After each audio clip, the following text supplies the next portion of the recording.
to the November CPC, Community Preservation Committee meeting. In accordance with Chapter 2 of the Acts of 2025, which extends the Governor's March 12, 2020 order suspending certain provisions of the Open Meeting Law, General Law, Chapter 30A, Section 20. Until June 30th, 2027, this meeting will be conducted both in person and virtually via Google Meet. To join the meeting online, it is meet.google.com/small-case EUN-JFWS-DSV. To join the meeting by phone, call 240-542-7771 with a PIN of 212-853-964#. And of course, being a hybrid meeting, any votes that we take tonight will be done via roll call. With that, I will entertain a motion to open the meeting. So made. And a second. And second. So we'll do the roll call vote. Rich? Yes. Bob? Yes. John Linehan? Yes. Larice? Yes. Don Brady? Yes. Dwight? Yes. We have voice from Dwight, that's a good thing. And the chair votes yes. First up on our agenda, as usual, our project updates. The first update is on the Hanson School playground. Dennis Rego, if you could step up to the mic, that there is no mic. I'll speak loudly. Introduce yourself and speak loudly, yeah. Okay. My name is Dennis Rego, Director of Facilities and Grounds for the Stone Public Schools. I'm here to provide an update on the Hanson School playground renovations. Currently, the playground has been installed minus one piece. We're just waiting on a replacement part to come in. When we received it, it was a broken piece, so we had to order and get a new piece. That will not delay the project. The stone sub-base is in the process of being installed. That's almost completed.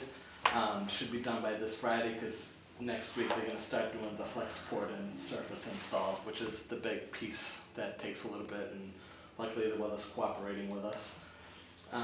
Tree locations have been assigned. Now in the previous meeting I did say that they were going to be installed, but as we were seeing the work being done, we decided to hold off on that just to not interfere with the work that they're doing by getting the trees in and everything like that. It gives them more freedom, more space to work with.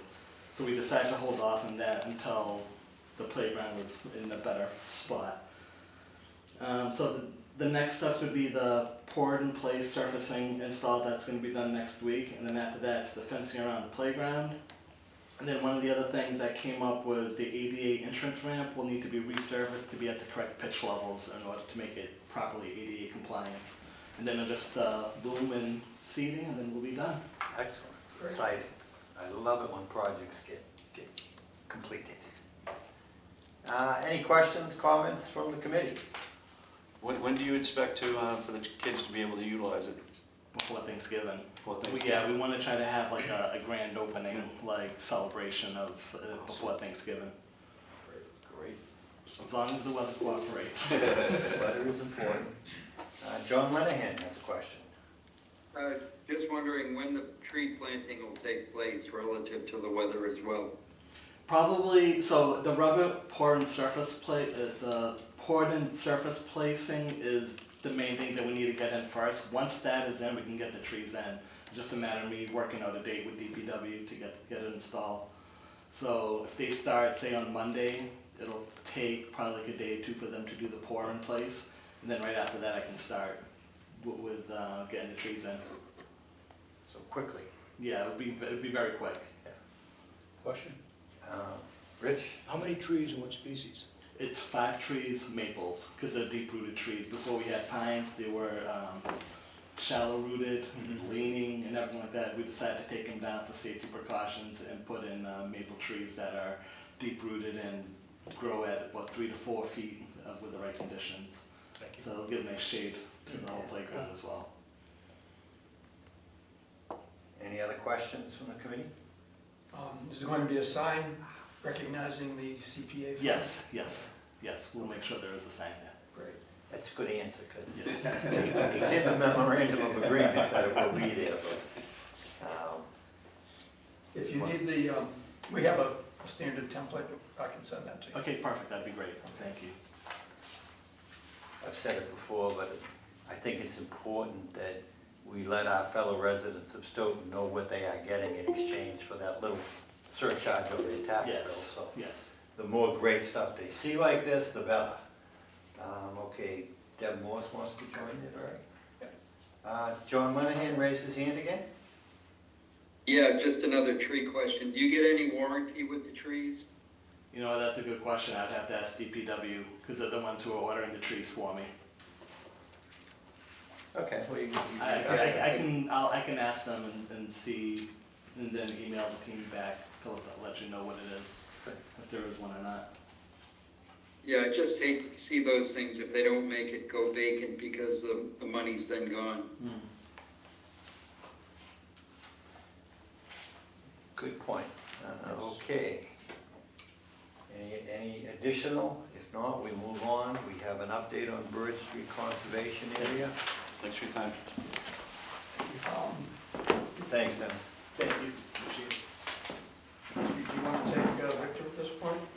Actually, yeah, Victor's on the line. We can move Victor up because I think Victor's got a tight schedule. He's got some folks here to support him, but why don't we do that? Victor is here for his new application, so we're jumping down to number 6 on the agenda. Victor, are you driving? No, I am sitting in the truck though. I have an Okay. event in Boston. No, your schedule is fine. I just didn't want to, I'm gonna get a little nervous if you were trying to give us this information while you were driving. It's like, Yeah, you know, if you have time and driving. So, no, actually, Valet let me keep my truck up here a while. Especially That way I driving in can Boston. sit in the truck to talk to you guys. okay, So, so take it away. all right, good evening, everybody. Once again, this is for the first green renovation at Cedar Hill. The first hole, very small green. We're looking to expand it, almost quadruple the size to help speed up play, minimize damage, and again, create that same buzz that we've been doing with the CPC. It's kind of rehashing the same sentences, unfortunately, but you've seen what it's done and what you kickstarted, and we're trying to keep that momentum going. And we're also trying to compensate for 25,000 rounds a year now, where we used to be at 7. We're doing over 25,000 rounds now, and it's been extremely busy, so that there's a lot of wear and tear on our very small golf course at the same time. So that this is to kind of compensate for that, help speed some things up and spread out the wear and tear so that damage isn't as noticeable. 25,000 rounds is impressive. Thank you. Were you still talking there, Victor? No, actually, I'm pretty good. Okay. Yeah, 25,000 rounds is impressive. We've got a great team that all care very, very greatly about this course and its success. So that's, I can't do it all by myself. I got a lot of people that are. You got a couple here. you got a couple of supporters who came here to the room tonight to make sure that Yes. we know, although we know you support. Any questions from the committee? Online or in the room? Okay, to my right, Rich. Victor, that increase is over 300%, from 7,000 to 25,000 rounds. My question is, what do you think the max for that golf course might be, or have you maxed out in rounds? I apologize. I don't know if that was me or you, but it broke up there at the end. All I heard was max. I'll repeat my question. Do you think that the golf course can handle more than 25,000 rounds a year? Yes, it can, but we're going to be very, very cautious as to how we approach that. There are times, I was asked a question actually by the town manager, where we are on, on capacity. And I would say that we're probably at about 75% capacity. We have some downtime. There's certain timeframes that I will not push for, which would be like super early in the morning. Once the golf course is full, we can't get any maintenance done because we're in the way. And we slow everything up, they slow us up, we can become counterproductive. So I don't want to push too hard for the mornings. I was going to do like an early bird special or something like that. But I'd say that there's still probably at least 10 to 15% more. And we've found little niches that help fill those voids. Monday evenings, we have a couple leagues from Utz Potato Chips and there's a senior league on Monday nights. It's a private senior league. They kind of do their own thing. It's not put on by Cedar Hill. And Grace Church also comes up. And then Tuesdays, we've added another league at 4:30 at night for Spark Golf. It's a national program. And people sign up and they're coming all the way from Lynn and Revere to play at Cedar Hill. We're no longer a last resort. We are more of a destination now. And it's been a good feeling. Great reflection on what you've done. Thank you, Victor. Yeah, and I'd like to ask, if you don't get the funding that you're asking for, do you have other alternatives to expand that green? There are none. I'm sorry. I wouldn't be able to expand it anytime soon. There's a lot of subsurface work that needs to be done from drainage and some rock on the side, but we'd probably either revisit it again another year or after we have the parking lot done and the septic tank or tying in, depending upon what they come up with as an answer on that. But after we figure out those large projects, figure out what we have for money and then see if we can do it out of retained earnings. But you're probably, I think the parking lot is slated for 2027. So we're probably at least 3 to 4 years away from even considering doing it on our own. Okay, thank you. Bob, did you have a question? Yeah, Bob Vic, Desmond? good evening, Victor. What tree removal are you referring to as far as the first green is concerned? It would be on the left side. If you know the course, Yeah. The left side of the cart path, it's the wooded area on the left side of the cart path. On the right side, we have a small environmental spot that we're not allowed to. Okay. We'd have to get some permits to work within 100 feet of it. So we're going left. You're going left. Okay. So it'll go leg left a little harder than now. Bless you. Thank you for that. Okay. Okay. And what's the time frame for this if this gets approved? Should this get approved, we would be looking at we're hoping for the fall of next year. So with money being available after July 1, plans all in place by the end of August, and then break ground probably late September or October. So that way it's right that spring. Okay. Thank you. Sure. Any more questions? Okay. I got one. Okay, John? If you're expanding left, there's probably a lot of my balls in there, can you? No, they go in the pro shop, but we sell them as an experienced golf balls. Sorry, John. I'll make an exception for you. I'll make sure I don't marry. They'll have the zoo logo on them. I'm sorry, I forgot. What was the price tag on that?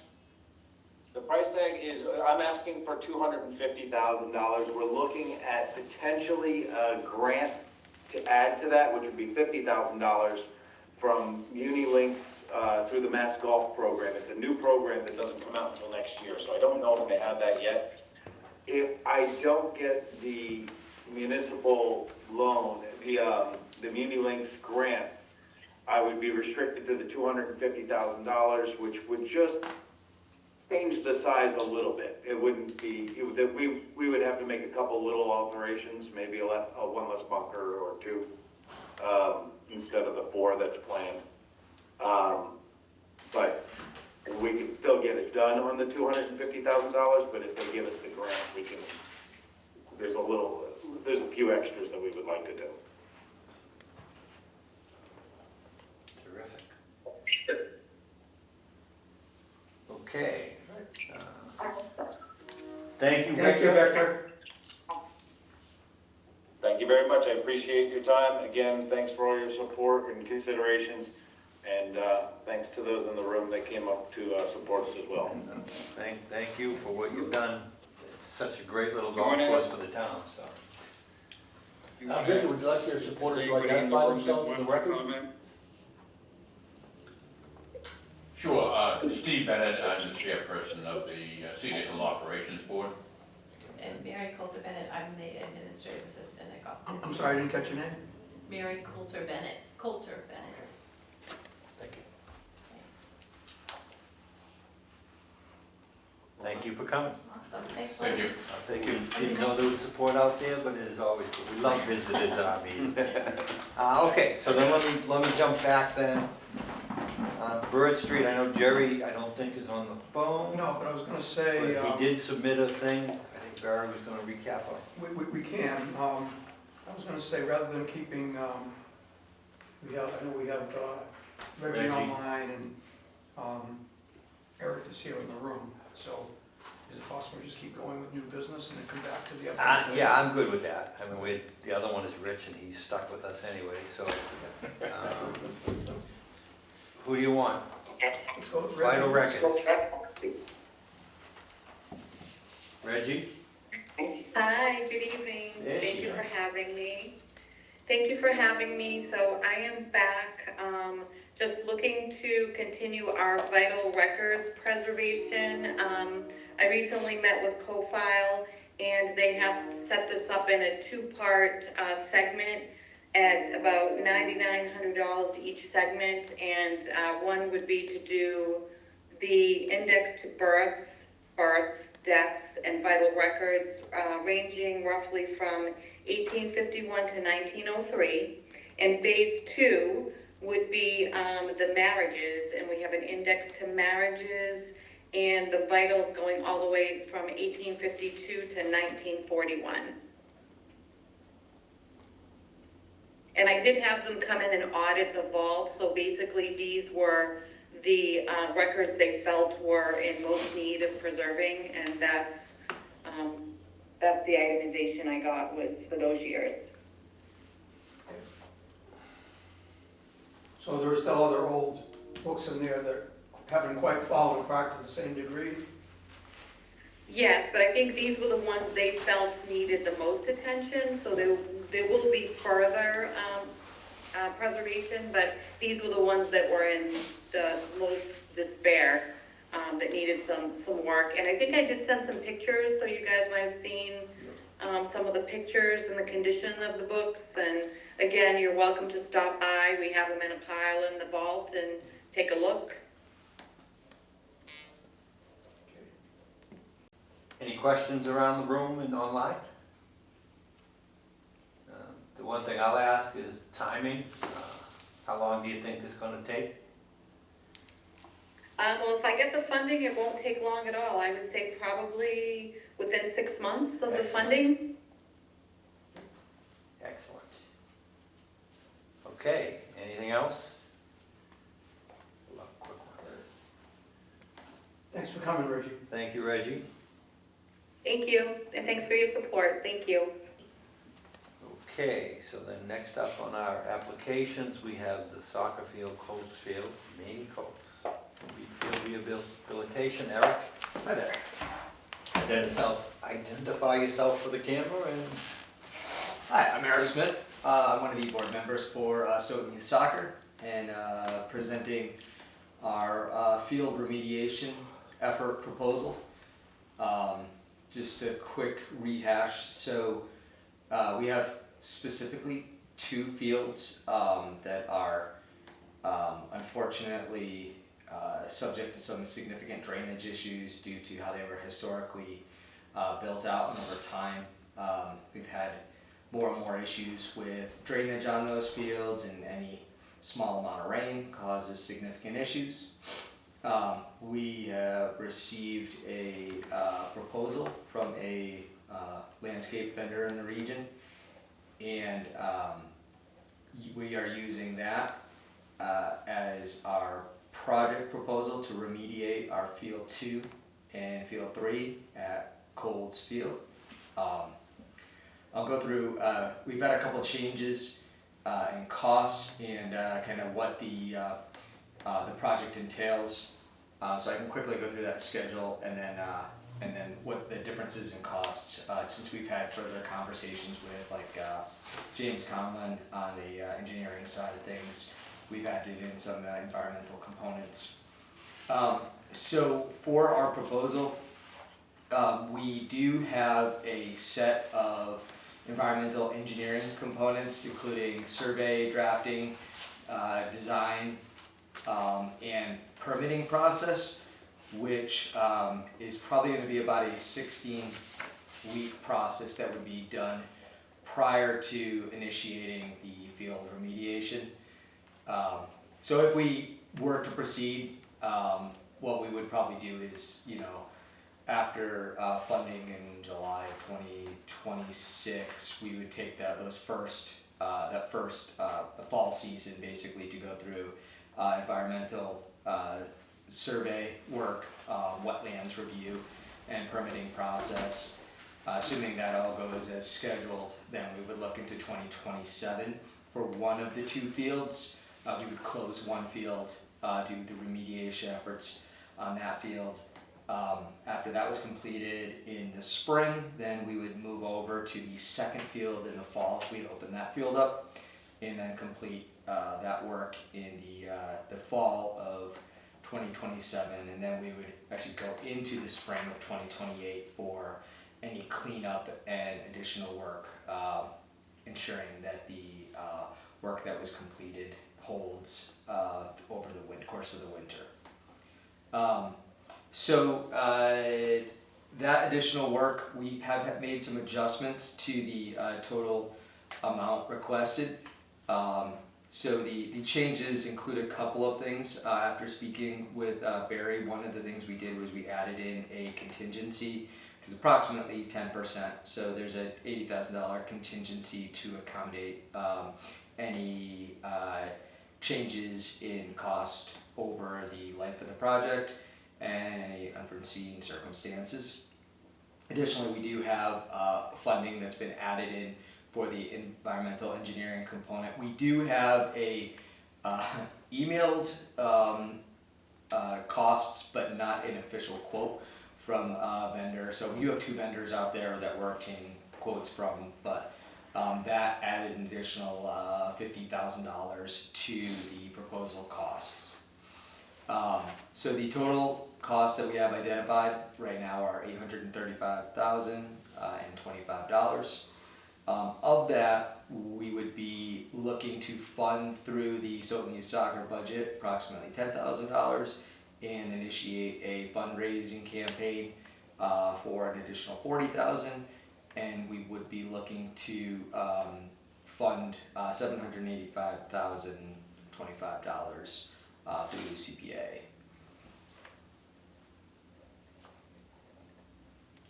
Good, thank you. Great. Questions from the committee?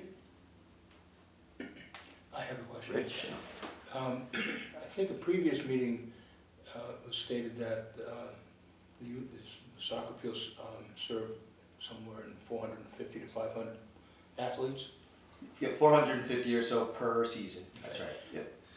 During this work, assuming you get the grants and funding you need, how are you going to accommodate that with one field missing for 2 years? Great question. So this is kind of a 2-part problem. So one is that we have to accommodate during this time. Second is just in general, we need to be able to let the fields sit. So the fields need to rest from time to time. and that is a bit of a challenge. We do have a bit of an opportunity with the Gibbons School. The Gibbons School, if you recall, has a soccer field as you drive. On the drive on the right side, there is a soccer field that we can utilize. So we've been working with them to provision some space.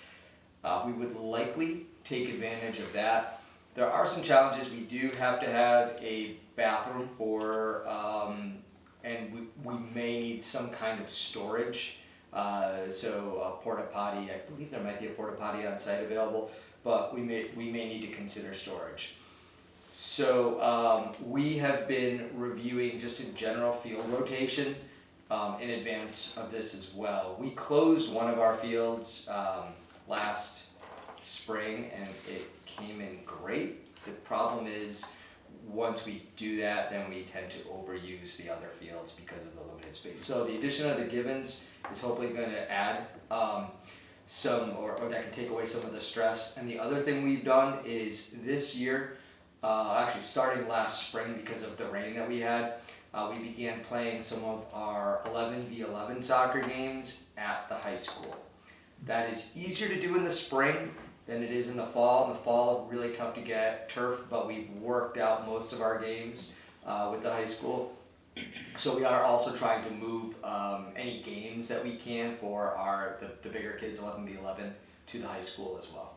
So those are the kind of contingencies we have. But we really need to do that. Even if we had all three fields open, we're looking at those as strategies long term. Gibbons Field's a good field. It is. And it's got some really good drainage there. One of the several stormwater mitigation projects are there.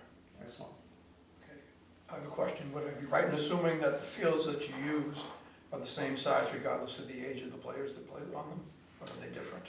They are different well, so the fields remain the same. The lines, or the actual space that they play on is smaller. So we have 7v7, smallest field for the kids, 10 and under, and then 12 and under play on a 9v9 field, and then our 13, 14 and older will play on a full 11v11 field. Okay, thank you.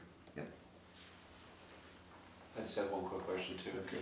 So that area used to be a dump, and so you've spoken with the town as far as that's concerned, and because I know when those are capped off, there's certain regulations, and so I just want to dot the i's and cross the t's and make sure that I'm assuming the town knows that and you've gone through the process. Yes, so we did work with the Department of Engineering. One of the components of the proposal is deep aeration, and they had approved 6 inches or less of deep aeration, and that is what is proposed for this. So as long as if we go 6 inches or less into the ground, then that is approved. If we did anything different than that, then to your point, yeah, we would have to do a little more research on what the depth of the turf is in relation to that cap. I'm sorry, I missed the word. It was a long word. The deep aeration, is that what you're? Yeah, what is it? Aeration, when they, Oh, deep aeration. Deep aeration. Yeah, Okay, sorry. I got it. D-hyphen, right? D-hyphen? Deep, like Oh, deep. going in deep, yeah. Okay. Now I got it. Yep. Okay. Deeper than 6 inches. Okay, got it.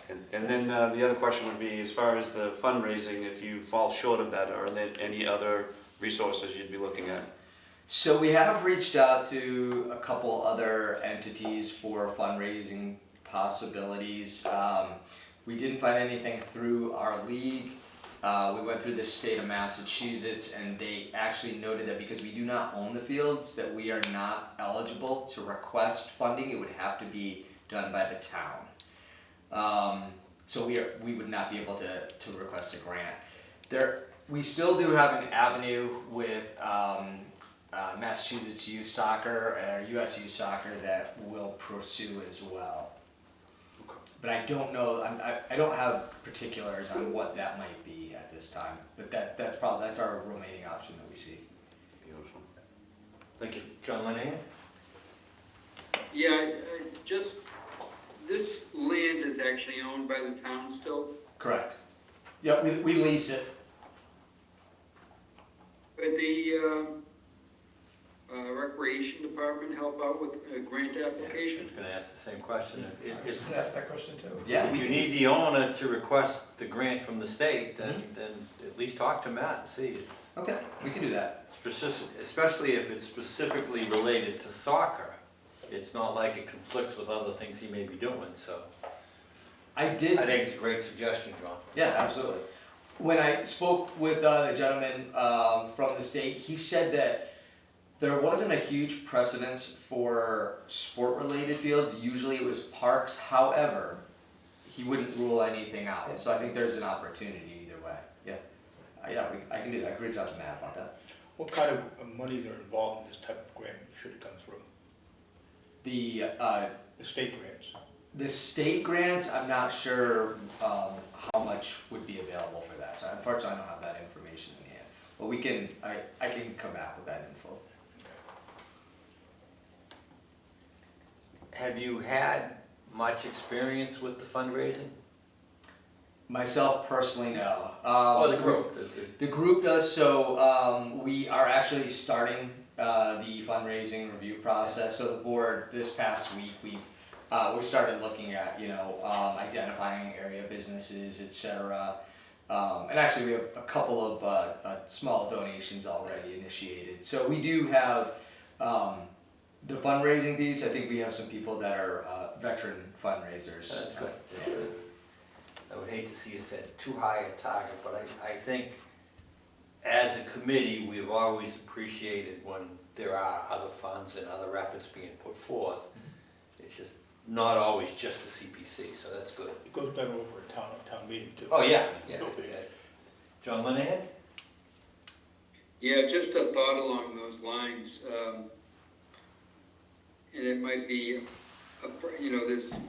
we might end up breaking this up into pieces, but what if we were to, and I guess I'm talking to the committee members more than the applicant here, but both, to put up a challenge grant, something to help them with their fundraising, whether it be a 1-to-1, 2-to-1, including with the state.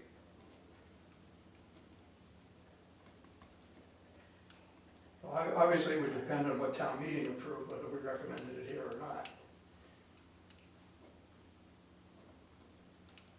Because we don't have the final say on it, but it might be a Right. approach. As with everything we decide. Yeah, are you thinking, John, along the lines of if this application is for the, what was it? $785, which includes the $50,000 that we made it $785 plus some form of a match against that $40,000 fundraising? No, I was thinking more like including the match within the 785. A way to jumpstart their fundraising. How would you word it to town meeting, I guess is what I'm getting at. That the CPC is proposing we set up a matching grant program with the Stoughton Youth Soccer League and for X amount, whether it be 1-to-1, 2-to-1, and to help them with their fundraising and non-town fundraising, non-public, non-town of Stoughton fundraising. I'm just trying to, matches have worked very well for me historically. No, I think it's a great idea, it's intriguing, it's just, we would need to think about how we structure it within the proposal for town meeting, and I think we probably have a little bit of time, another month, to think about that, but no, it's great advice, especially if, as you say, you've had success with it. Yeah, we have had a lot of success with it. We certainly could add something in here, and just word it that way, but, Then I would truly have to put And my money where and my if the mouth league is. has any other I'm sorry, what? significant donors, Then I would truly have to put my money where my mouth is to come up with this one. well, it gives you that added incentive. Yeah, no, I think that's great. As you get your organization behind us and say, guys, we do this, but we get this for it, so I mean, Yeah. Yeah, I mean, noodle it over. I think certainly let us know, John, if you got more ideas on how they could structure it or an example to share with them, that would probably be great, but I would support it personally. I mean, obviously, it's, everybody on the committee needs to, but it's a good idea. Did you mention that the South Shore Soccer League is not able to provide any funding? Yeah, no. So that I did reach out to Dana Santilli, the president, and he said no, they don't. Not only do they not have the funding, but he wasn't aware of any programs, but he did refer us to Mass Youth Soccer and going through the state. So, you know, we had approached those two avenues. Okay. Any more comments, questions, concerns? Oh, I'm just going back to something that came up in this discussion, is that it's a project that has 2 phases.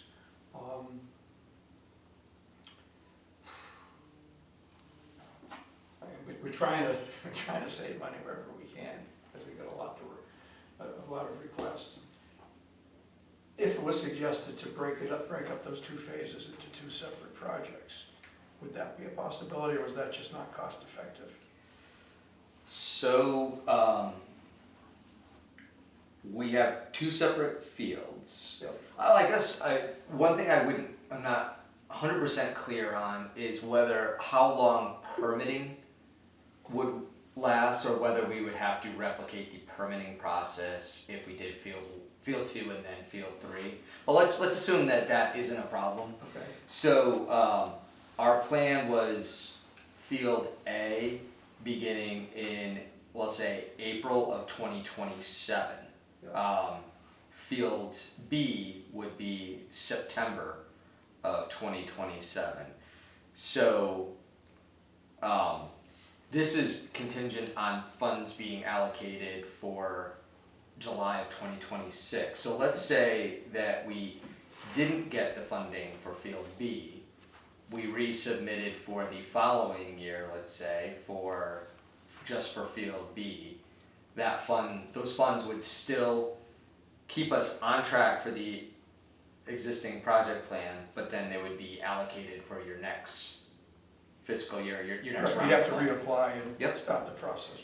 Yep. But yeah, I mean, because town meeting, even though it almost never happens, has the option of saying yes, but for a lesser amount. They Mhm. can't say yes for a greater amount. Right.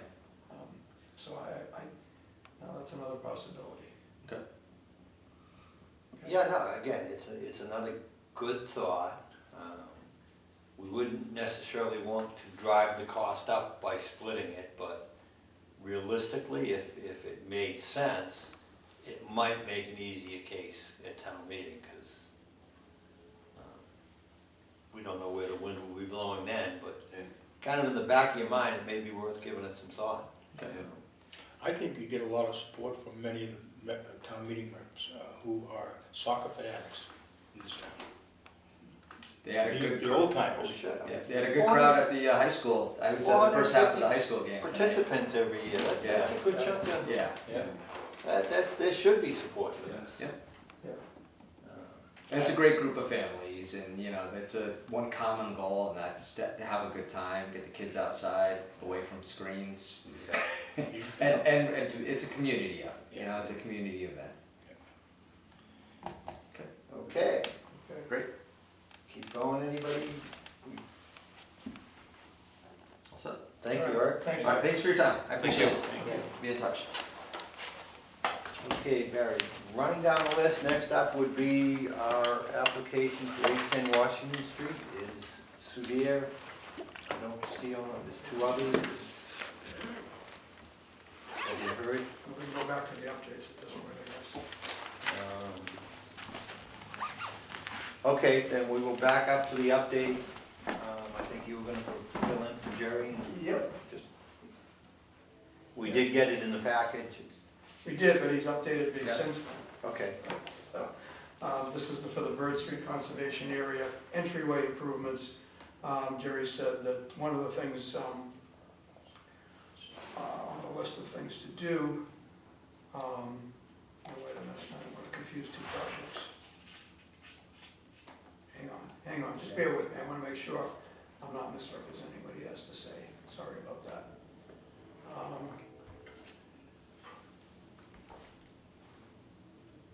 No, this is the one that includes the gate and the installation. Yeah. Yeah. No, I know, I wasn't looking at the wrong folder. Hang on. Bear with me. Okay, yep. So they sent out bids for the gate and the wiring and the installation, and they just received those. I don't have any more details than that, other than that's progress. The next thing they're waiting for is quote for the electrical hookup. So even though they're pretty much in early days in this project, they are moving forward. And Jerry's quote was, in the last 10 days, things have been moving. So it's early. I don't know if I can answer any more questions if anyone has them at this point. So that was approved on 5/20/29/24, Yes. and it's looking to be completed in 2027, a 3-year project?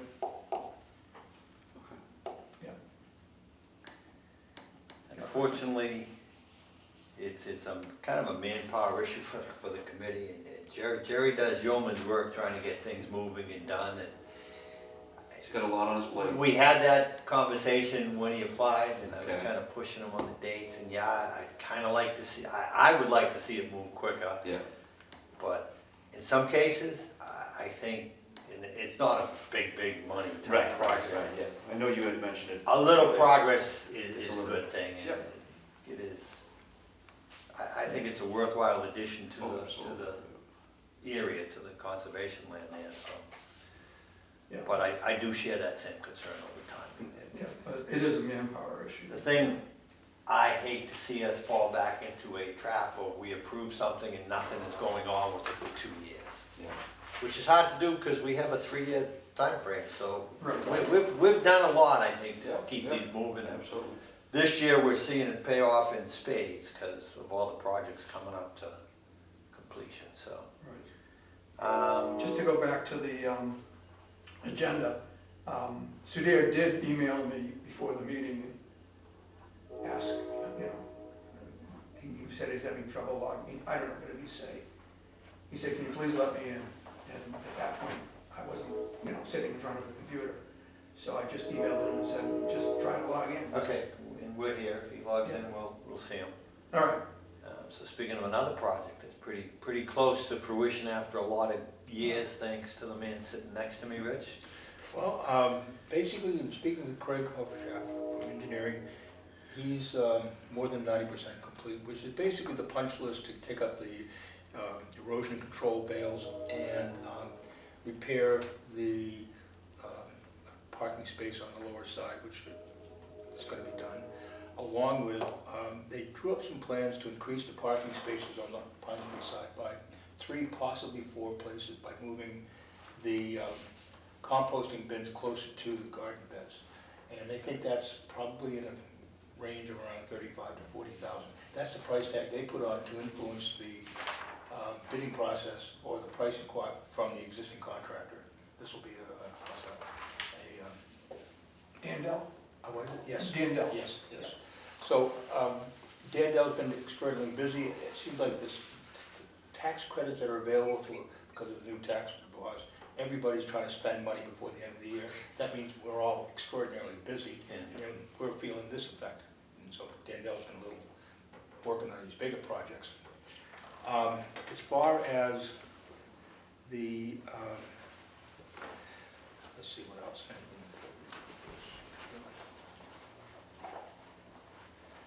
That's it, basically. I did go down to the dog park and gardens the other day. The water has been turned off by the water department. Fortunately, I sat next to Keith, our water superintendent, at the special town meeting, and I said, we should do this immediately. I asked how they winterized it, and it's the policy of the water department not to use antifreeze that's designed for RVs, and boats, because some people are sensitive to that, so they simply blow out the lines. So they've been shut off. I actually tested it. the leaves are falling like crazy, and with the crazy winds we've had, it looks like someone has actually piled the leaves up in the corners of the fencing, but it's been done by Mother Nature. Yeah, no, I remember seeing that effect even last year, that Yeah, and they you just, saw it. the wind just gets them, and they We have a get lot- stuck. Yeah, we have a lot more leaves that still come down. Yeah. Maples are still coming down. And other than that, the dogs have really, they run around circles and places. We're gonna have to take some rakes and bring back the wood chips and the rice stones back. Great, but it doesn't need any additional wood chips or rice stones. Everything's intact. Good. So, and all the users they've been very conscientious about picking up things, and you very rarely find any litter anywhere, and it's going well. So the leaves piling up in the corners, is that a good thing or a bad thing or both? Well, it makes it easier for the ground crew to clean it up. Yeah, but I mean, it doesn't present an opportunity for the dogs to leap over the fence, right? Oh, no, it's not packed, it's just Yeah, like, not, it's lightly. I mean, you'd step in, the dog would disappear. It's another toy, basically. Basically, yes. Okay. So that's, and we're hoping, Craig, an engineer's hoping we get this thing wrapped up, both the punch list and the additional parking by the end of the year. I have my doubts, but if the weather holds, as it has been, we might be able to get it done. And we have about $67,000 left in our account still, and so we'll have some monies to return again, thankfully, hopefully. You said winter last year, was it open last winter? It was completed, Okay. but it wasn't officially open, Okay. but people used it nevertheless. And even after it snowed, you could see dog tracks and people Okay. tracks all over the place. That was my next question, as Yeah. far as snow removal is concerned, and Snow removal, during the initial sessions of planning, which I attended in lieu of the engineer that was going to be fired, they said they had no intention of clearing the snow as a primary project. That if they did it, it would come as a last effort. We didn't have much snow last year, so it wasn't done. My concern is that if it isn't shoveled out where the gates are and the snow freezes, it could warp the gate. And I think there's a shovel down there, and I've noticed people taking the shovels and the rakes and the brooms and using them during their leisure time with the dogs. So I'm anticipating some volunteers to step up. a little sign out there that says, feel free to shovel. Now, while we leave the shovel, the rake, and the broom in a conspicuous place. And every time I go there, they're in some other location, so obviously someone's using it. How about the parking areas, is that, Parking is, they're. as far as snow goes? Yeah, they said they would not plow unless. It would. So in a big snowstorm. It was the Wait a last couple part. And that's last okay, part, right? You don't have access to the dog park for a day or two Yeah. because we get a major snowstorm, it's, Yeah, and so they made it very clear, it was not on a priority list. and that's fine. Yeah, Awesome. that's my report. Thank you, You're welcome. and thank you for all the work that you do. No, it's Absolutely. Well, I'm just having fun. certainly one of my favorites, and I haven't been there recently, but I might go tomorrow. Yeah, I have the dog and I'm in town. There you go. I think it's a star attraction for the town of Stowe. Oh, it's, I've met and talked to a lot of people the times I've been up there, so. Okay, Barry, where to next? We'll hold open the Sudir, in case he logs I in. don't know if he's coming back, so my thought was to begin discussing the proposals that we have. I guess we can just go. take- Do we want to, actually, let me suggest, why don't we jump ahead and do the treasurer's report? Oh, yeah, 'Cause that's these- a fun idea. Hopefully, we'll give everybody a better understanding of where we are financially. Yep. I got a lot to say on this, it's a pretty detailed, Oh, before I you, know it went out very late, but in fairness, before you do that. Yeah. Yeah, it actually makes sense to do that before we Yeah. start discussing the recommendations. If I could, I'd like to get through very quickly town meeting. We had two articles, one for rescission of the last unissued but authorized borrowing that we had, and that went through with, without objection. It was 112 to nothing. You can believe The only that one. from town meeting. And then they also approved Jerry's new project, Jerry working with White, on Bird Street. on Bird Street on the foundation for the Historic. barn and the Yeah. stone walls. And I think people really like that a lot. And the vote was close to unanimous on that. Oh, here's Sudhir. Whoops, who did joined in?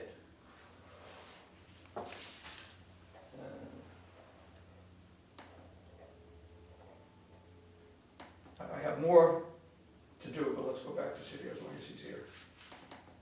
While we have him, that's the key. Yep. Sudhir, can you hear us? Yes, I can hear you guys. Yes. Okay, thank you for joining. I guess we had you and lost you somewhere along the way, but thank you for coming back. It is number 8 on our agenda is the new application for the 810 Washington Street. Sudhir, if you want to introduce yourself for the audience. And, Yes. and give us an update of what you're looking for and what we can do for you. Sure. Hi, this is Sudhir Devinath. Currently, the owner for that 810 Washington Street and 19 Park Street. Currently, we are planning to renovate the building 810 Washington Street. Currently, it is being utilized as a commercial space, very underutilized.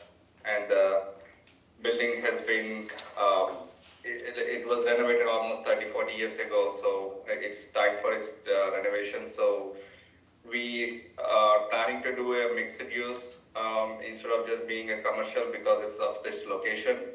And we are requesting some funds for the renovation of the outside of the building as it's been historically significant for the town. So that's where I'm applying for the application for the CPC funds. And we did submit the application last year, and it was semi-approved for 190,000.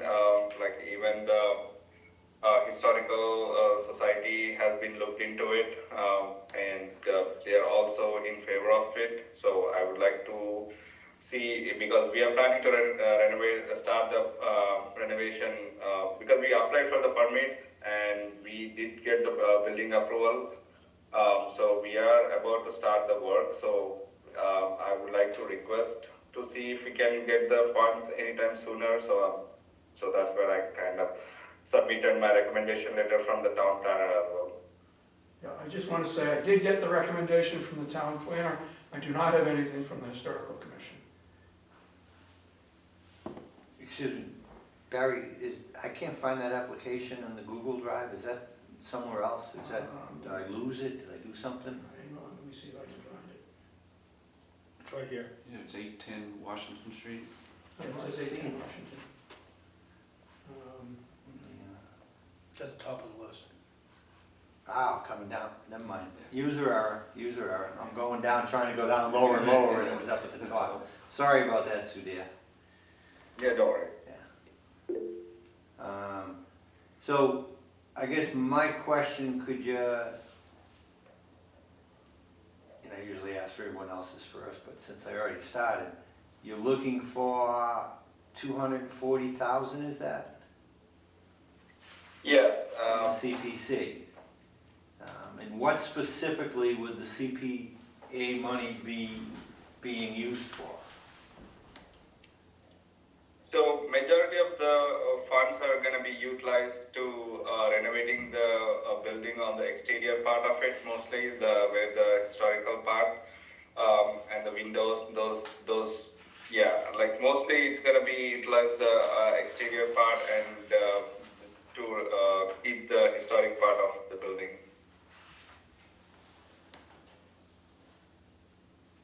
And do you have a budget that breaks down the specific pieces that apply to the CPA? Yes. Is that in here? Yes, I did. Yeah, I did provided that. But if not, like I can resend that, submit that part. Yeah, okay, no, I I- think it's in there. Let me just check. Okay, well then let's move on. Questions from the rest of the committee? I may have jumped the gun there, so. I got a question. Yes, Shoot. I'd like. Hi. So the historical commission posed a question to Sudhir about the added amount from the 190 to what it is now is supposed to be entail applications for historic district, and we wanted, you know, specifics on exactly what that meant, how they go about that, did they know what that actually meant, given fairly complicated process, and now the state theaters seems to be, you know, going for fluid. So the extra amount to apply for the historical district piece, we still don't have really clarification on how he's going to do that. Right, like, after our discussion, I did reach out to my consultant. He gonna be submitting some kind of a slide and also a quick meeting with you.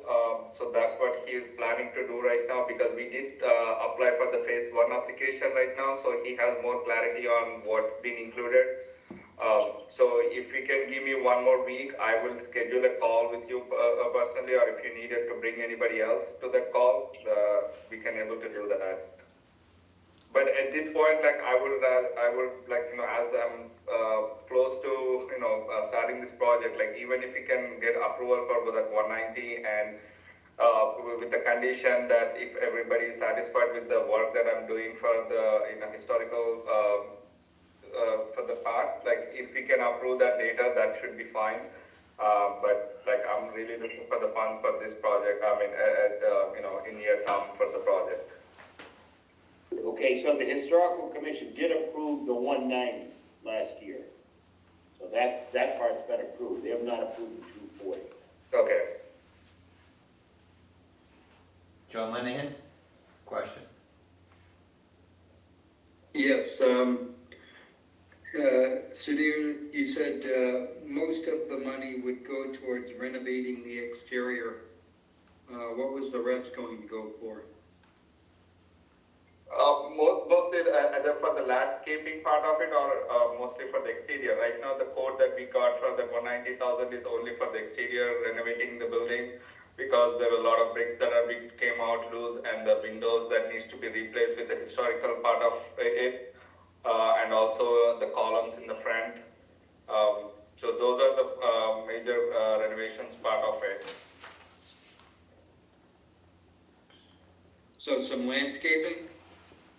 Yeah, I mean, just very few landscaping around the building, just to, you know, wherever there will be a break, like if there is any minor additions or changes to it. But not a very minor portion of it, like not significant. Like majority of the portion will be utilized to the, you know, on the building, on the exterior part and the windows. And there will be a siding, like, you know, because there will be a small addition in the back of the building, so we need to match according to the existing structure. So we are working on that with the historical consultant and my architect, so that funds can be utilized a little bit for that as well. Okay. I That wasn't understand as what- tight as I'd like. And it just seems strange to have you applying for historical district designation as opposed to the historic commission doing that.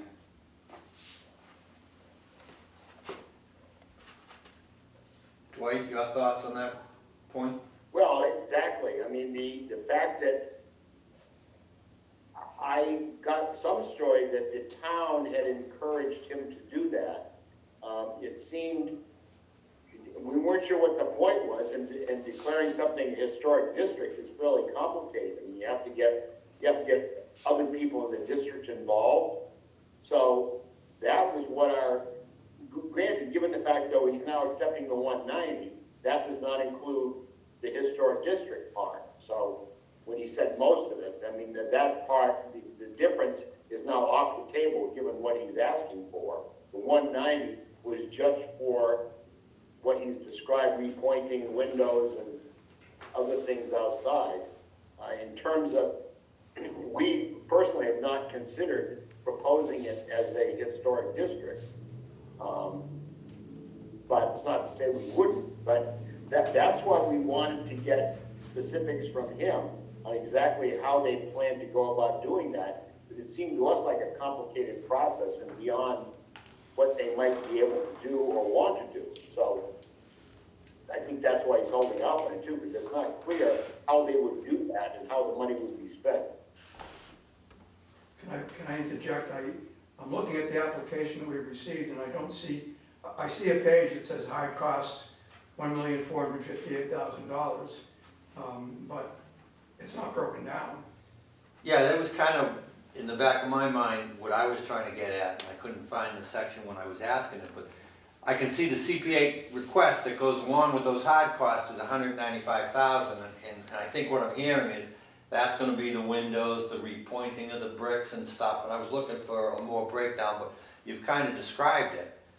But then there was $35,000 in soft costs and 10 in contingency to get to the 240. So I'm a little confused between the 190 and the 240, because unless we're saying that the 50 grand to get to that historical district is spread through all three of those. So I don't know where that goes. So is it okay if we submit that with the full breakdown? And also, I mean, I know last meeting I mentioned that I'm going to bring my consultant to give you more explanation or details about the application on the historic district. But I wasn't able to because he was still working on sending out the phase 1 to the National Park Service. So, I mean, we are done with that phase 1, so now we have a clear picture on what exactly to expect it and like where the money gonna be spending other than that 190, like, you know, or the extra that I was requesting this year. I will be able to schedule a call at least by next week if you guys are okay with that. Yeah, well, I guess step one is to do that with Dwight and his group. Yes. And to get clarity there. Okay. But that's also gonna leave us, we have one more meeting scheduled, which would give us one more chance to finalize our list of things. So yes, I think we can handle that. If you get through to Dwight and then back to this full committee with that information, I think that may be doable. Joan Lennon asked a question? Yeah, I'm sorry, I lost my connection briefly. Yeah. I just had a question about the landscaping being historically significant and how we could, that seems hard to justify spending historic preservation funds on. Yeah, that ran through my mind when you asked the first question and we got that answer, but I think that's gotta come in that more detailed presentation, Sudhir, because that landscaping doesn't strike me as historic, although Dwight could easily convince me that there may be a way to make it historic.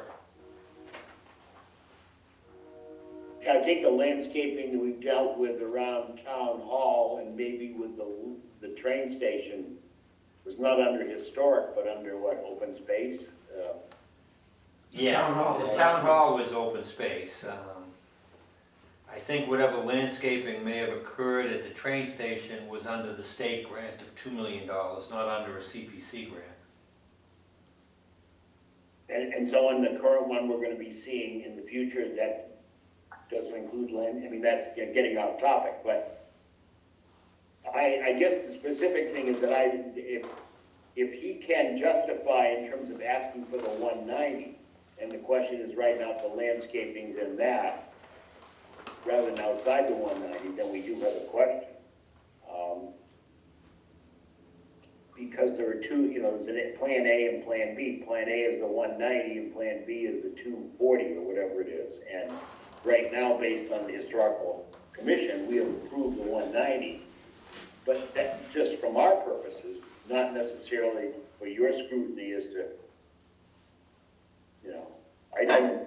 Yeah, the whole federal, whatever that is, the Department of something, interior standards and all that stuff. Yeah, no, I mean, I think that is a legitimate question that needs to be answered, Sudhir. Sure. Yeah, well, If there's any money being spent on landscaping, it needs to be justified as being historically important. yeah, just let me read from our application. It says, number 8, detailed budget, identify all sources and uses of funds.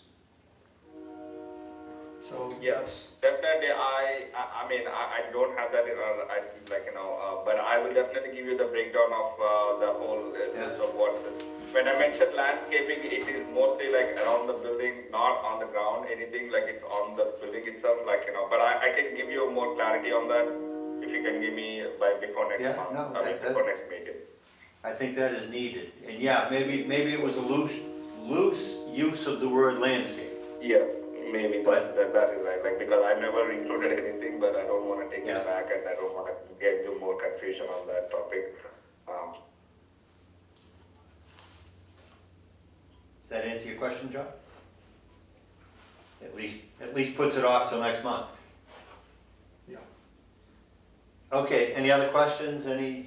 And the quick question was, on the printout here, it says, historic tax credits, and I was wondering if you had applied for any of those. Yes, that is what we are referring as, historic district, like, we are applying for historic tax credits. We did the phase 1 right now, so we did send out our application to the National Park Services. We are working on the second part of it right now. But those tax credits would be connected to whether or not, if you got the historic designation that you're applying for Yes, as well. that's right, yes, that is part of the whole application. That's what I was thinking. Okay, thank you, I appreciate that. That's all I have. Okay, And just, I don't know, on this historic district thing, do you have anything in writing from anyone connected with the town? Either, that encouraging it or commenting on it, or,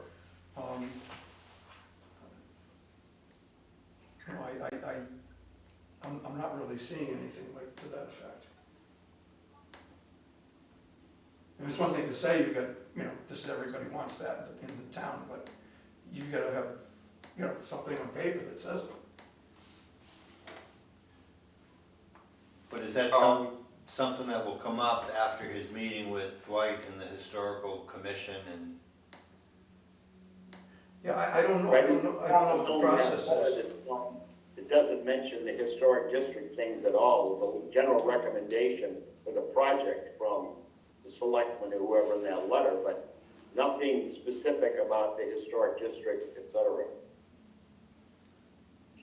And Barry, for that, I know I mentioned about the building, but, as a part of the application, we included, what can be considered, why this is considered to be historic district.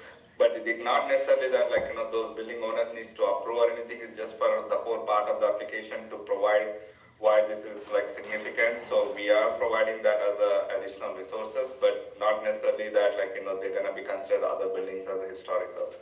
And also, as mentioned, I will have all those questions answered by next meeting in clear, because as I mentioned, we just finished our phase 1 application, Yeah. so we have more clarity on that. And, we will have a quick meeting sometime next week with Dwight before, and definitely we'll come up with all those answers. And if possible, I'll bring in my consultant for the next meeting as well, so that we, if anybody has any other questions, so that we can definitely answer all of it. Yeah, I think clearly we as a group could use a better definition and understanding of all the implications around the historic district. Yeah, I'm not sure that would qualify actually as a CPA to fund the application for a historic district. I don't believe it would actually. Okay. I'm just Excuse me, looking. so if your consultants feel otherwise, they can come in and Yeah, I mean, you can try to make a case educate for us. that. I'm But just, that may be a moot point. If- Yes, that is what, I don't want to give any other reasons, why it is and why it is not, I would rather Yeah, let the them, professionals speak for it, so that's why I'm just waiting for next month's Okay. meeting or next meeting, so Yeah, I don't want to misguide anything. I don't want to say definitively that it is or is not. I just think that it's, I'm not sure that it is, that's all. yeah, and therefore we need more information. We need more More information, we need a definition. breakdown of how the costs work. I didn't realize that that was part of this project, we were paying for establishing a historic district. Maybe that's my fault for not reading it. Well, no, it's, you certainly weren't alone. Okay, anything else, Sudhir, that you want to add? No, nothing else, I have my notes and have. Okay, just a reminder that December is our last meeting before we, I believe, have to turn in our recommendations, so Yes, we are up against that deadline, so. yes. Okay, thank you. And anything that's coming to us, our meeting is on December 3rd. So anything you want us to consider at that meeting, that's a Wednesday, get it to me by the previous Wednesday. Okay. Thank you. Okay. Thank you, Jim. Okay, thanks, Sudhir. Okay, so backing up, Barry, you were talking about town meeting. Town meeting, yes. Town meeting did approve the 2 articles that we had, some other articles of interest. Let me get my folder out, so just not shooting from the hip. Oh, we had Ludney joint. There was an article to acquire the parcel that is next to the building we're in, next to Town Hall. It's a Yeah. small parcel. And, Not a CPC article, but no, this is a general fund article. And it was to, let me find it. Oh, there it is, okay, purchase of 30 Porter Street for town parking. And what it would do is would add, I believe, 18 additional parking spaces altogether to the town hall project. They would have to redesign the project if that went forward. And the way that was left was, in the negotiation with the current landowner, he's willing to accept $295. Town meeting, however, was only willing to go as high as $250. So it may or may not happen. And the appraisal came in at 105? Yeah, but yes, the appraisal, but Yeah. as someone made a point at the at town meeting, an appraisal in a general sense, yes, that's what it is. Yeah. But for something that has a specific use for a specific person or a specific entity like the town, that doesn't necessarily limit them to paying the appraised value. Yeah, that was kind of, not to digress, but, you know, I think that we were told that when we bought Randolph Savings, you had to come in for the appraisal price, but that was a different conversation, so. Yes, But, yeah, and with CPA funds, that is usually the case, that they have to be underneath the appraisal price. We shouldn't be, we're not allowed to pay more than that. so that is correct, okay. Okay. All right. That won't have any effect as far as the project that's already, Well, they're waiting to see which way it goes. Well, yeah, I mean, yeah, it certainly will impact it. yeah, If- that wall. right Yeah, across they'd it, have to redesign what's there, I Absolutely, think. yeah. And if they do that, I would think they would come back to us. I think that's a major change, and I'll make that, in fact, I'll make that point to Mark, that if that does happen. But we certainly deserve to be kept in the loop and updated. Yeah, I mean, he's gonna be coming back to us, I think, next month anyway. Yeah. So we It's a should have some perfect news time. by then anyway. All right. The other article that is tangential to our discussions is, there was an article for the town to spend up to $1 million to demolish the State Theater, which is one of the projects that was, that we're going to be considering for renovation, and that did pass. The way we were told that would work is that whatever the town paid toward the demolition, the town would be able to recover that money because it would become a lien against the building. And when the building is sold, whatever money the town had spent towards demolition would be reimbursed to the town, Plus 8% interest. plus interest. 8%. Yes. Lou Dito, when this came up before the select board a couple of months ago, he said, that's the best investment we could make. 8%. Well, it hasn't happened yet, and the other thing we were told at town meeting, I'm not giving away anything, was that this was to get the current owner to take some action one way or the other in the building, because he had basically blown off the town. The town had given him a number of letters over the past year and a half saying, please, it was being used as a warehouse, and it was deemed unsafe as a fire hazard. So the last letter was basically a hearing was held that the town was going to order its demolition at the select board, and that is exactly what happened. And to pay for it, town meeting did approve paying for it. So it doesn't necessarily have to affect what we do here, but it's just good to know. Right, I think he was currently doing some type of work as well, and if he continued that, then, The building owner. yeah, I Yes. think if he was continuing that and saw good faith that he was, then that might be the sticking point, whereas if it doesn't go anywhere, then obviously then here comes the the next stage. I asked a question to the chief and the building commissioner at the special town meeting. And the question basically was, if the materials that are being stored were removed, because they were a the fire load was so great, and the passageways that the fire chief discussed as ways in which the fire could expand rapidly, if those were closed, would the building be considered safe? And it was a resounding no. Right, yeah. He said the building's coming down Yeah. on its own, and the building commissioner is condemning the building. So they were pretty adamant. Yeah. Hopefully that's either the push or the action that has to be taken, so either or. Okay, let me Oh, see. one last thing about Tommy. John would stay going. He was not allowed to speak because he's not unless it came at the end. And he had a couple of questions, and I said, I'll speak for you. And they were moot points when legal counsel addressed the questions. So. All right, that's it for my town meeting report. I'm not trying to delay our deliberations. Keep going, Barry. Why don't I just go through stuff that we can get through? Updates on the conservation restrictions. I did submit conservation restrictions to the DCS, the Division of Conservation Services. And I did hear back on the first one, which was the Benson Road property. They asked for, basically 3 different things, and they were not difficult to accommodate. And I did that on the draft and sent it back to them, and I just heard back at 5 o'clock today, where they, and I didn't have a chance to fully review it, but they did seem satisfied with the revisions that I made, but I need to review it a little more closely. Atkinson was also submitted. They did say they received it, but other than that, I haven't gotten any feedback.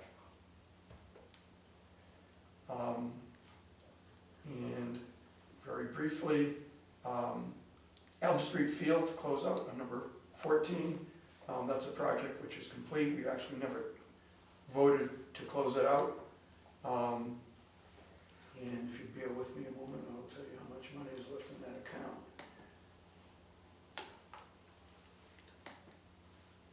$51,909.56.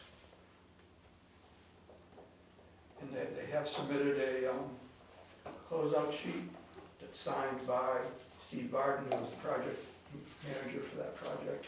So it's done. It was done basically last May or June. And every invoice has been submitted. So we need a motion for that. Why don't we hold it? Send me that, Barry, and I'll see if I can pull up invoices and tie into that so that we have the type of complete package that we've had in the past. Yep. And we can vote on that next month. It's not going anywhere No. till town meeting anyway, so. Yep. And But thank you for unfortunately, doing that. Are there any others that we? That's the only one that's hanging right now that's Yes, okay, finished. because I know we got some pushback at the, prior to the special town meeting. And I even forget which ones we were doing, but Yeah. any that we can wrap up, we could try to put a bow on. The other 4 we've already approved for closeout. Yeah. But I will send you that. Unfortunately, I don't have any minutes yet, so we can skip that. And well, now we can go back to discussing, Well, we're gonna go to the treasurer's report. oh, I'm sorry, yeah, treasurer's report. Yep. So if you could pull that up on the screen. I know everybody saw it last minute, but literally, the information that's in there came last night, so you really couldn't have got it any quicker. Yep, hang on a minute.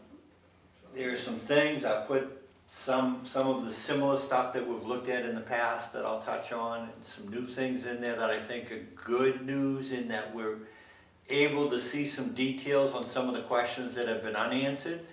But there's also a bunch of things in here that are more questions than we had before in terms of some of the town information that we're dealing with, so.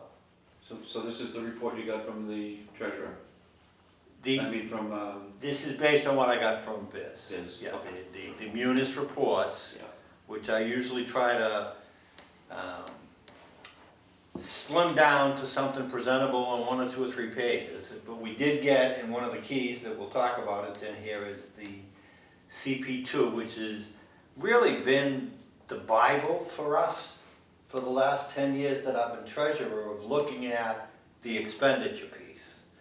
And that was what we really focused on the last couple of years. We've started to use it for good reason to get better insight into the revenue piece and the reserve piece. And we'll go through that. So bear with me, there's a lot. If anybody did have a chance to look at it, it's got 15 pages. I sent it out. Lots of numbers. Well, I sent it before you did, Oh, which, as a side note, I hope everybody got what I sent it, because I also included this little AI-generated summary of the deck. I mean, I finished the deck, I hit Copilot, and it gives a summary, and I'm like, that's a pretty damn good summary of what's in there. It's vague in terms of specific numbers, but I thought gave a very good overview of what was being addressed. So I just wanted to share that. I was impressed by it. I don't typically use that. I literally, at the push of a button, and 30 seconds later, you've got this 2 or 3 page summary that broke it down in a way that I thought was pretty well organized. But Well, the other thing that's important about this, the CP2, is that it says, as of the end of the last fiscal year, how much money we have in each of the separate accounts under the CPA fund. yeah, and we'll cover that, and that's actually a great point. It's as of June 30th, 2025. So as usual, we have this gap, because on one hand, we're gonna give you, we have final numbers for June 30th, 2025. When we talk about money to spend, it's really for the fiscal year ending in 2027. Right? Yes. So there's kind of that gap. Well, So these numbers are obviously gonna change a little bit. The number we need is what the number is going to be. We'll see some of that, we'll cover that. Yeah. So next page, we'll play our Vanna White routine.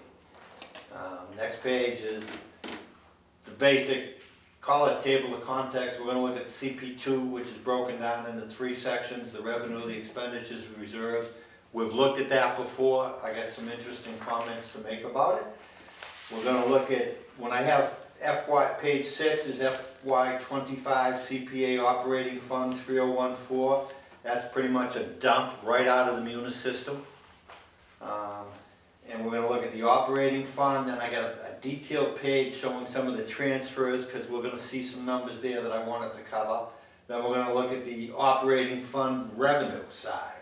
We have not in the past focused a whole lot, but we will see revenue on the CP2. Being able to look at Munis and see the detail to the number that's on the CP2, I think is a big step forward. I was very happy that we can finally do that. Again, there's some transfers. We've talked about how money gets transferred out of the operating fund into the capital project fund, and some gets transferred back when we close out projects. We're gonna see how some of that shows up in there. And we'll look at the CPA project fund revenue, which isn't really revenue, but it's the way it comes out of the system. I wanted to share it so that people understood it. Okay, then we have 3 pages detailing every transaction that occurred in the operating fund on all of our, actually in the project fund for all of our projects. And again, we'll see the significance that there's 87 transactions that add up to $1,127,000, which is the number that I believe should be on the CP2. We'll see that. A little bit on fund balances, reserve for encumbrances, that's a new thing. It's a key number on the CP2. What's there is the detail that we'll see up on page 5. So they're here, just I'm kind of giving you an overview. All of this ties together, but it's an awful lot to absorb. I've been kind of digging through this for a couple days because I had some of the Munis information beforehand, but the CP2 helped pull it all together. And then the category reserves, which helps to answer the question Barry's asking about how much money do we really have to consider what we want to spend next year.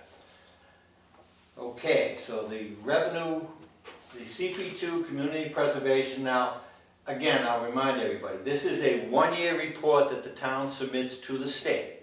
I keep a separate tracking of it year by year by year so that we can compare numbers from year to year to year.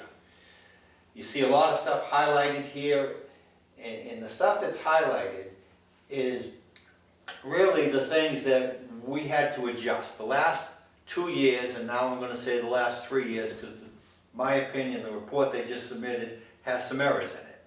So three straight years, we've had issues with the information going to the town, from the town to the state. We've asked, we've been told, we'd have a chance to review it before they submit it, because the first year it happened was in 2023. Right after Bill Rowe left, we had a consultant come in, the consultant filled it out, there was some issues with it. I said, guys, I can help you with these numbers. We spend a lot of time I spend a lot of time pulling it together, and I make everybody on the committee sit and listen to me. So as a committee, we feel pretty comfortable, I believe, with these numbers. And the next year they went out bad, and now the third year in a row they went out. I'm gonna say they're bad, we're gonna meet with Biz, and we're gonna go through it in a little bit more detail, but I wanted to share some of that with you. So, you got a little bit of a trend. We can see, for example, and I'm gonna jump to the collections from CPA surcharge, which is the most important. That's the numbers we're getting from all the taxpayers in town. And we continue to see growth from 888 to 970 to 1,002 to 1,054. That's the growth in what we're getting. That number ties back to Munis, which I think is a good thing. I mean, literally, I got 41,000 transactions in Munis that add up to that number, or that and some of the others. But that's a good sign to me that these two reports work together.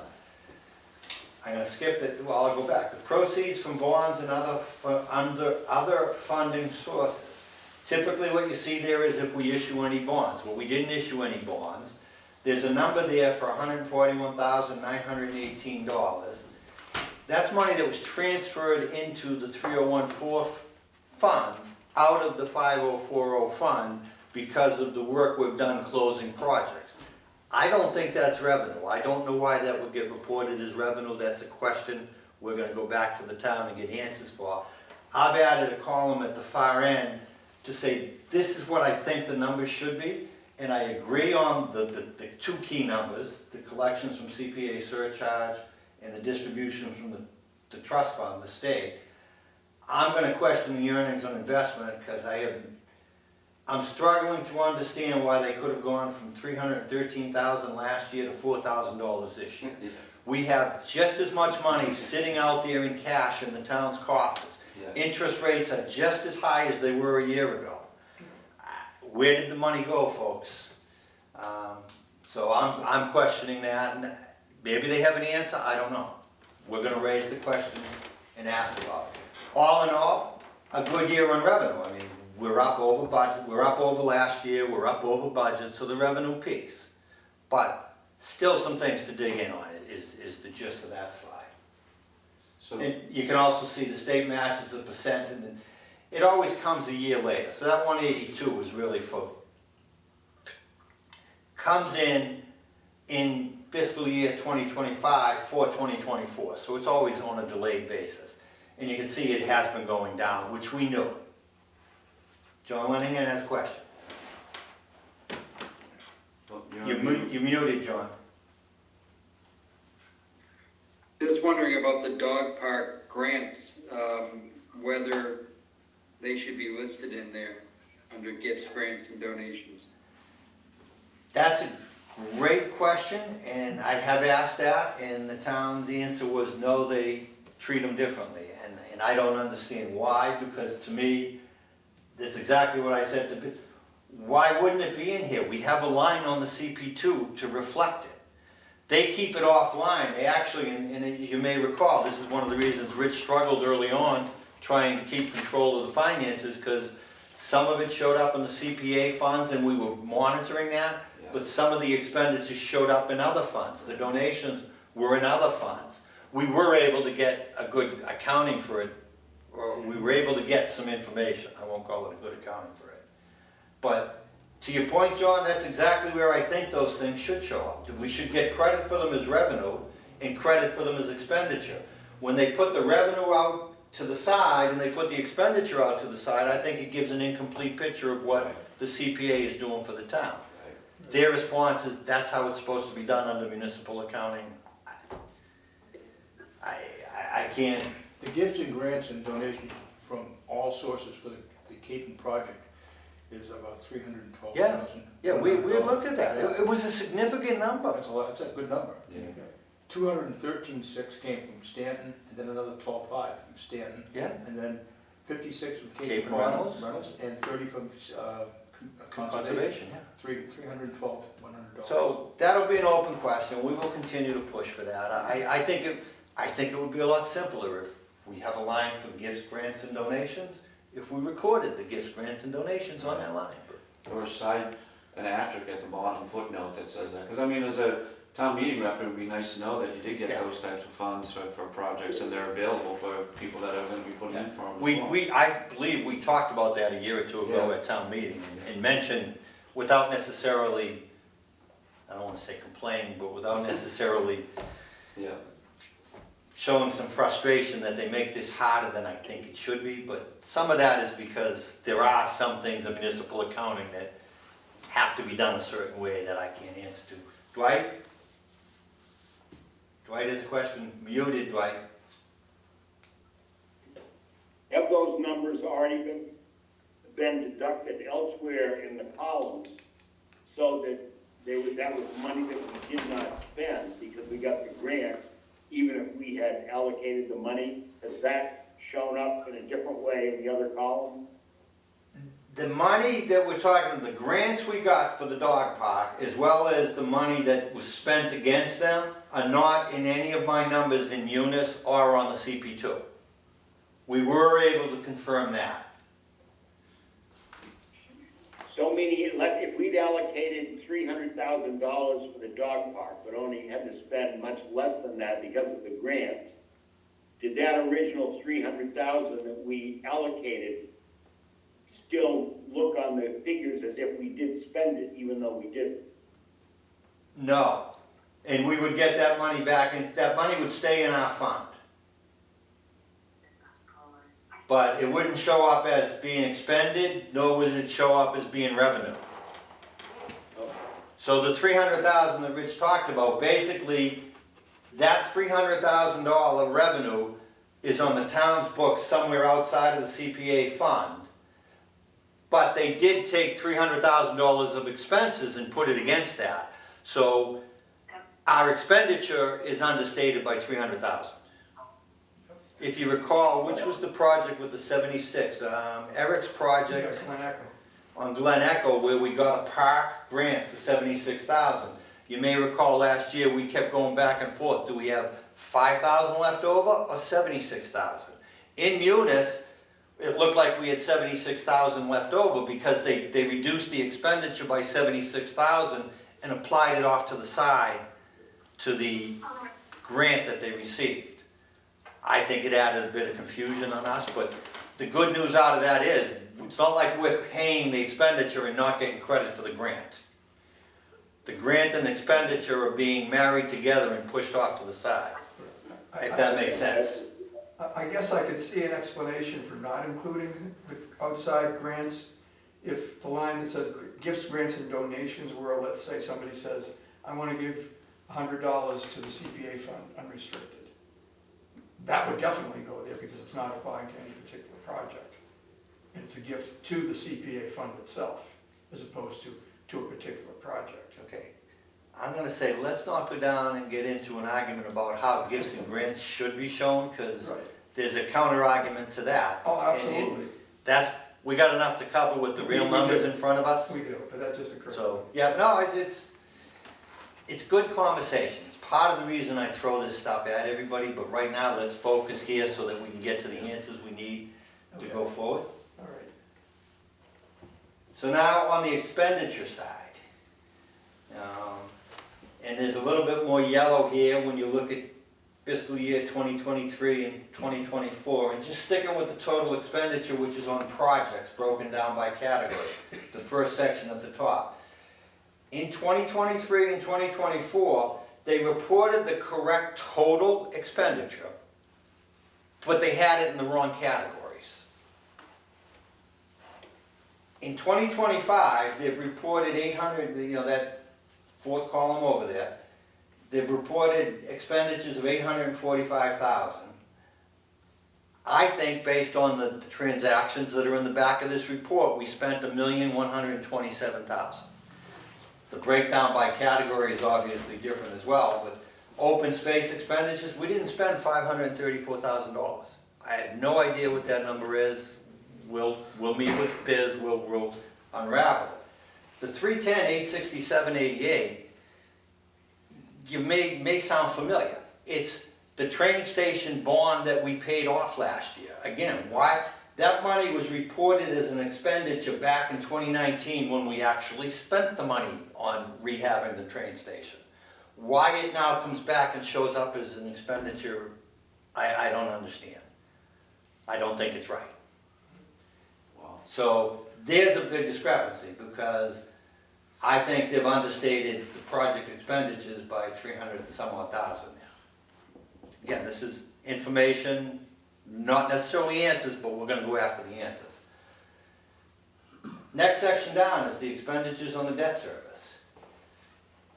One last comment on the expenditures. The number I have, the 1127, is the sum of all the accounts payable transactions that I can see in Munis. That number has tied out every year since we started. I was able to go back from 2009 to 2022 and always tie out that number, and then because we record it by category, I roll it into the categories. It tied out in 2023, even if it was reported wrong. The numbers you see here are in the correct categories based on the projects. In 2024, this is the first year that I haven't been able to do that. So something has changed, and maybe Biz will educate us that there's a reason, but my guess is we need more. Total expenditures on debt service, same idea. I mean, we record, we've looked at the debt schedule. In fact, Biz provided a nice one that they had the consultants put together showing the debt expenditures for next year. And the numbers tied out with the work we've done internally based on the sheets that Bill Rowe had given us several years ago. But again, all of a sudden this year, the actual fiscal year 2025, and it's not way, $388,448.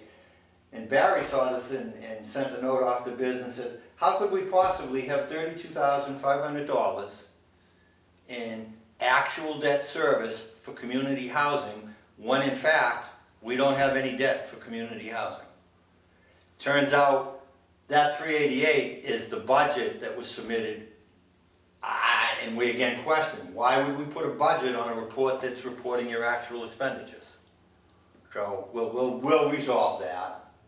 Oh, one last point, when I was going through this earlier with Barry, my $1,127,000, that 106,072 on the community housing, I believe is really recreation. I put it on the wrong line. I mean, so errors happen. I mean, these things go through, but it's why we review stuff, because another set of eyes helps us get it more accurate. I know the total's correct.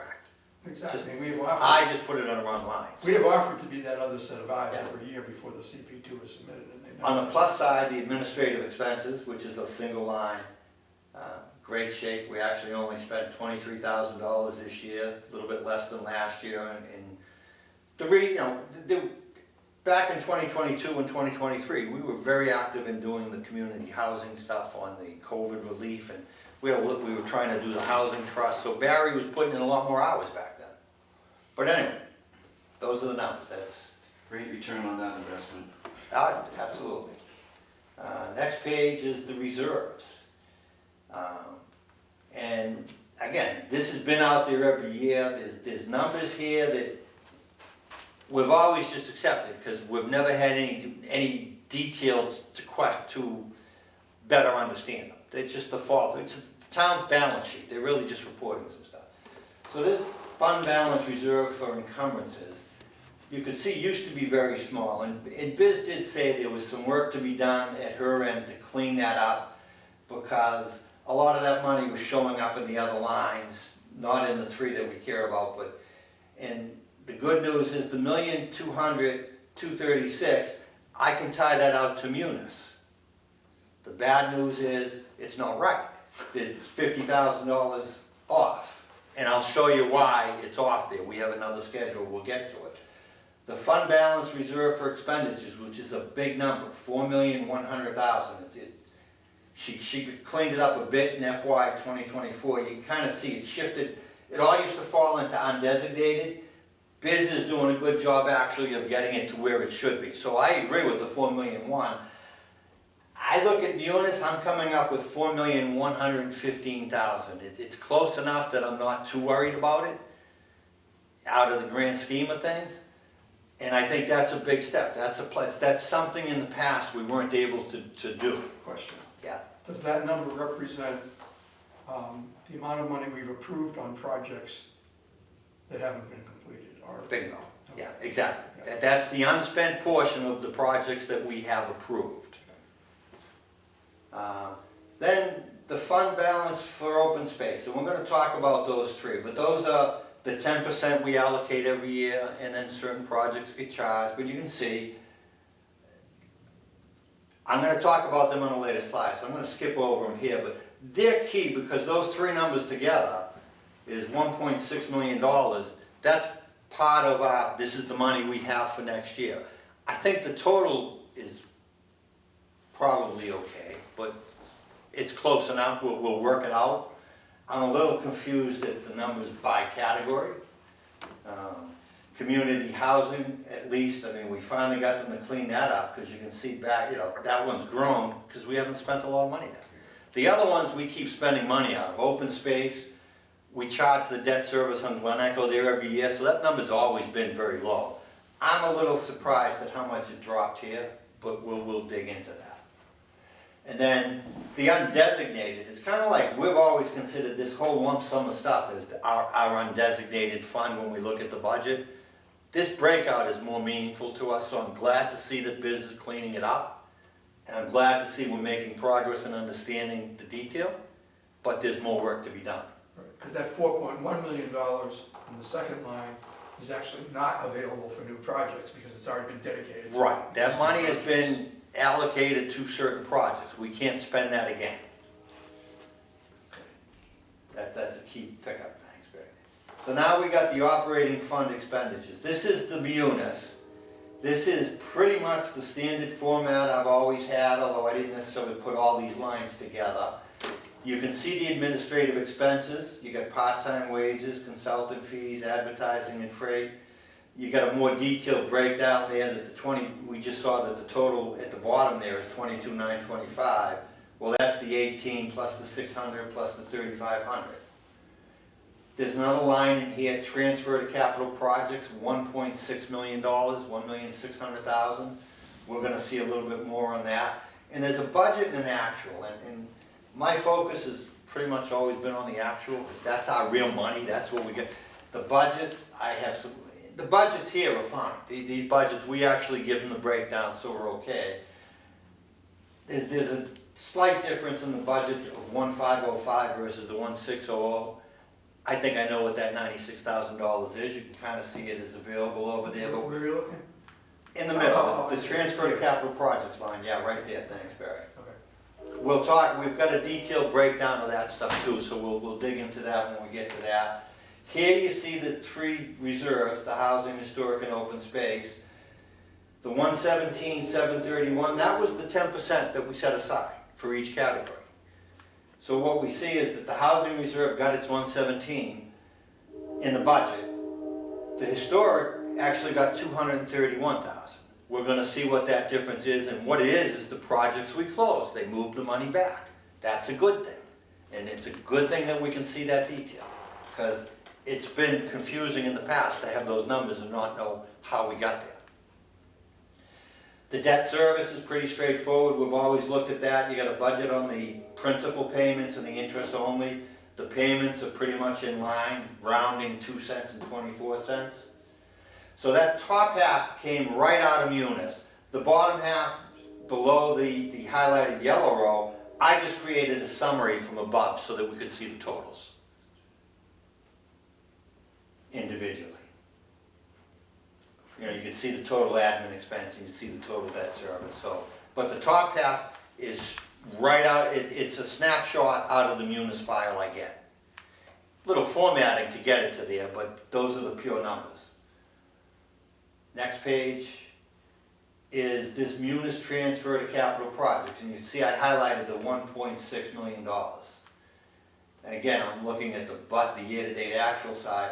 I added a little thing to chart down below to show exactly what is in the $1,600,000. The 164 is the Halloran Park project that was approved at town meeting in 24, 20, I don't know, whichever date it was. The 30,000 is the Glen Echo restriction. We had those approved. I guess that was at last year's town meeting. Yeah, this both last year's town meeting. The 820 is the CPA portion of the Town Hall Pocket Park. The 180 is the Glen Echo Pavilion that Eric presented, we got approval for. The 310-867 is our nemesis of the train station that just kind of shows up all over the place. But it's in that number, so. And then the 96,000, I listed as Elm Street supplemental, and what I believe that number represents is, if you recall, the original Elm Street was 145, we canceled it and submitted it for 241. Biz is kind of treating that 241 as supplemental to the first, so for whatever reasons in their system, the 145 is out there in the system somewhere, but the 96 shows up because that 96 is the difference that was approved that 1 year. But at least I don't have a number. I mean, I look at this, there's a number of 1,600,000. I know exactly what's in it. I know what projects it relates to. I can move on to other stuff. That's some of the detail that normally the committee is not going to have to worry about. But knowing that we can in fact see that detail and check it off is what the committee should be happy about. Maybe not Don, because he needs to look at it. But Good luck, Don. so now we've got the operating fund, 3014, and this is the revenue side of it. And we've actually seen this chart before. And on the budget, you've got pretty much, those are the budget numbers that came out from annual town meeting. The 965, the 18, the 194,000. The actual that goes in against those accounts, and we've seen this before, there's always dribs and drabs from prior years, closing out. Someone came back and paid back taxes, so they give us a credit. If they give a rebate somewhere along the line, you get a small debit.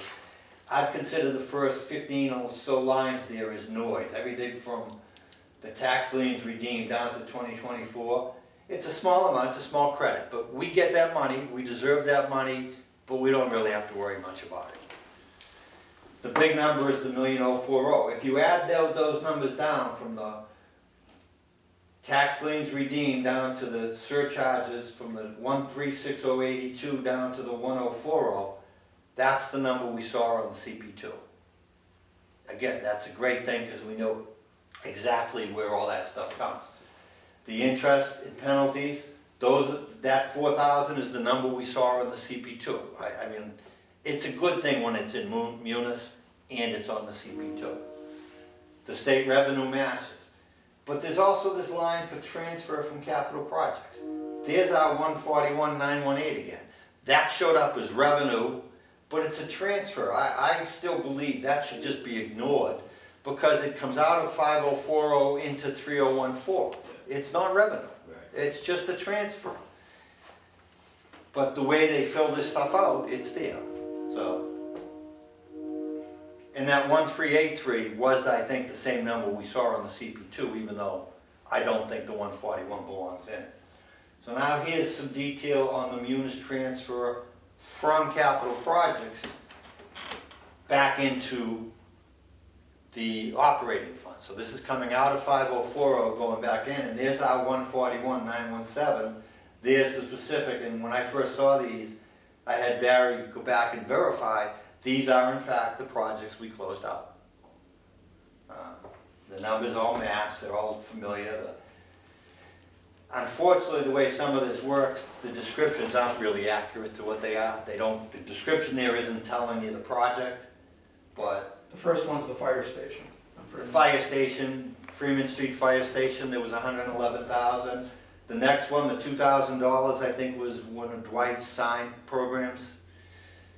The 5121, that's Rich, 10445. That was the one where we went back and forth, is it 81,000 or is it 5,000? So that was a closeout of one. That's Glen Echo. I always do, I always say Glen Echo, but yes, I always think of that as you, because you do so much, Rich. The $212.99, I'm gonna draw a blank, the $100.98 was the original Glen Echo purchase, we've seen that number before. The same with the 646, the 22,000, I don't know, 10, whatever. I added in the project number, so we can go look it up, but Munis doesn't have the project names in any way that I can show it here, without going to a whole bunch of extra manual work, and I was trying to get this all done pretty much in a night and a half. So But this the one- key here is we know what the 141,917 is, that's the takeaway. Okay, and so the 141 was what we went to town meeting last year to, Close out. Yeah, those, I don't know if they all went at the same time, but yeah, Two those, different town meetings. yeah, it was two different town Okay, there meetings. we go. Okay, I mean, one of our things, we approve it, we go there, they say, yeah, yeah, we can see it in Munis, we know how to track it, and this is proof that they're making the entries they should be making to keep our accounts clean. That's a good thing. That's why I included it here. Okay, so now we move on to Fund 5040, the project fund. Here, I struggle with a lot of what's in the budget, but if we look at the year-to-date actual column, we have 1,980,000. And what you've got really is that same 1,600,000 listed project by project that we talked about before. But the very first line says transfer from general fund, $380,000. That happens to be the town hall portion of the town hall pocket park.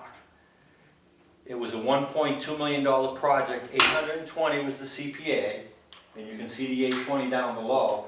So it appears that they're transferring the 380 from the general fund into our fund yeah, so that they can process the bills. right. Again, Everything will be paid from the CPA fund for that project, apparently. But it's just, it's a different funding source.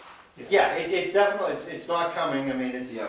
it's good to be able to But, see it. Yeah, It's almost the opposite of what we said about the donations. right, They pulled those out and put them somewhere else, Yeah. now they're taking something and putting it in. yeah, And I'm sure, I would guess they're doing it because it may make it easier for them to process everything as they go forward.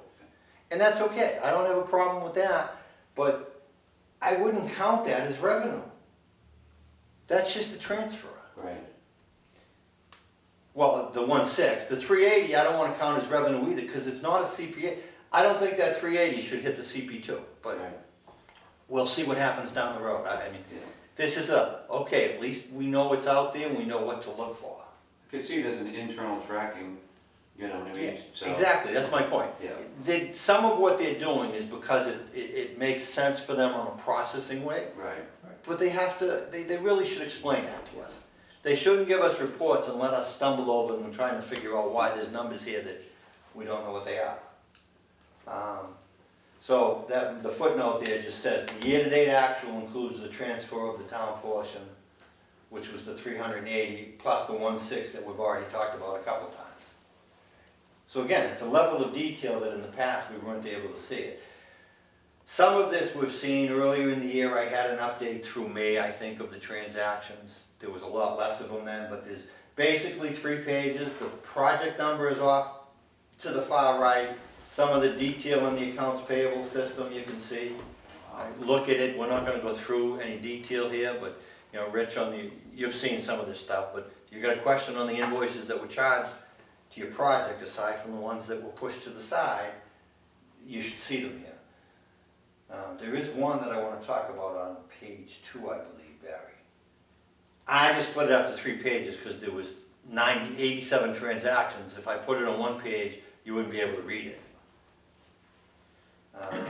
Yeah, right there, towards the bottom, $77,798. GVW Rec, Community Center at Stoughton. That's money that came out of our project, our $200,000 project a couple of years ago to the town, where we met with the Board of Selectmen. John, question? Yeah, what are all those Drummy, Roseanne, Ander, attributable to? That's the town hall, I'm sorry, the railroad station project. Yeah, they were the architects, I think, for the railroad station, or the construction people. They were the consultants. Okay. Consultants putting together the plan. Those are all the individual bills. It was called the in-house, And if you look at them, a lot of them, there's a charge and then a credit, because I think some of this stuff they charged to our project and then realized it should have been charged to the state funding stuff they had. So you see, in fact, it's a good point. In the third column over, you see API and APM on some transactions. API is accounts payable invoice, that's when they pay a bill. Accounts payable modification is when they say, oh, wait a sec, I have to adjust that bill, I might have to move it to another account. So you'll see some of the APMs are offsetting some of the APIs. And there was a bunch of them in the train station. Okay, and just to, one more, and I don't wanna hop on anymore, but if Richard's project costs 1.3 million, well, are we gonna see the 1.3 million in here, as far as all the expenses, less the funding, or are we gonna see the actual cost? So in other words, if his bills were paid for 1 million and then he got the $300,000 grant, on this report here, if we're gonna run it, what are we gonna see? We're gonna see the 1 million, or we're gonna see the 1.3? You would see the 1 million, because The the 1 million. 300,000 is off to the side. Okay.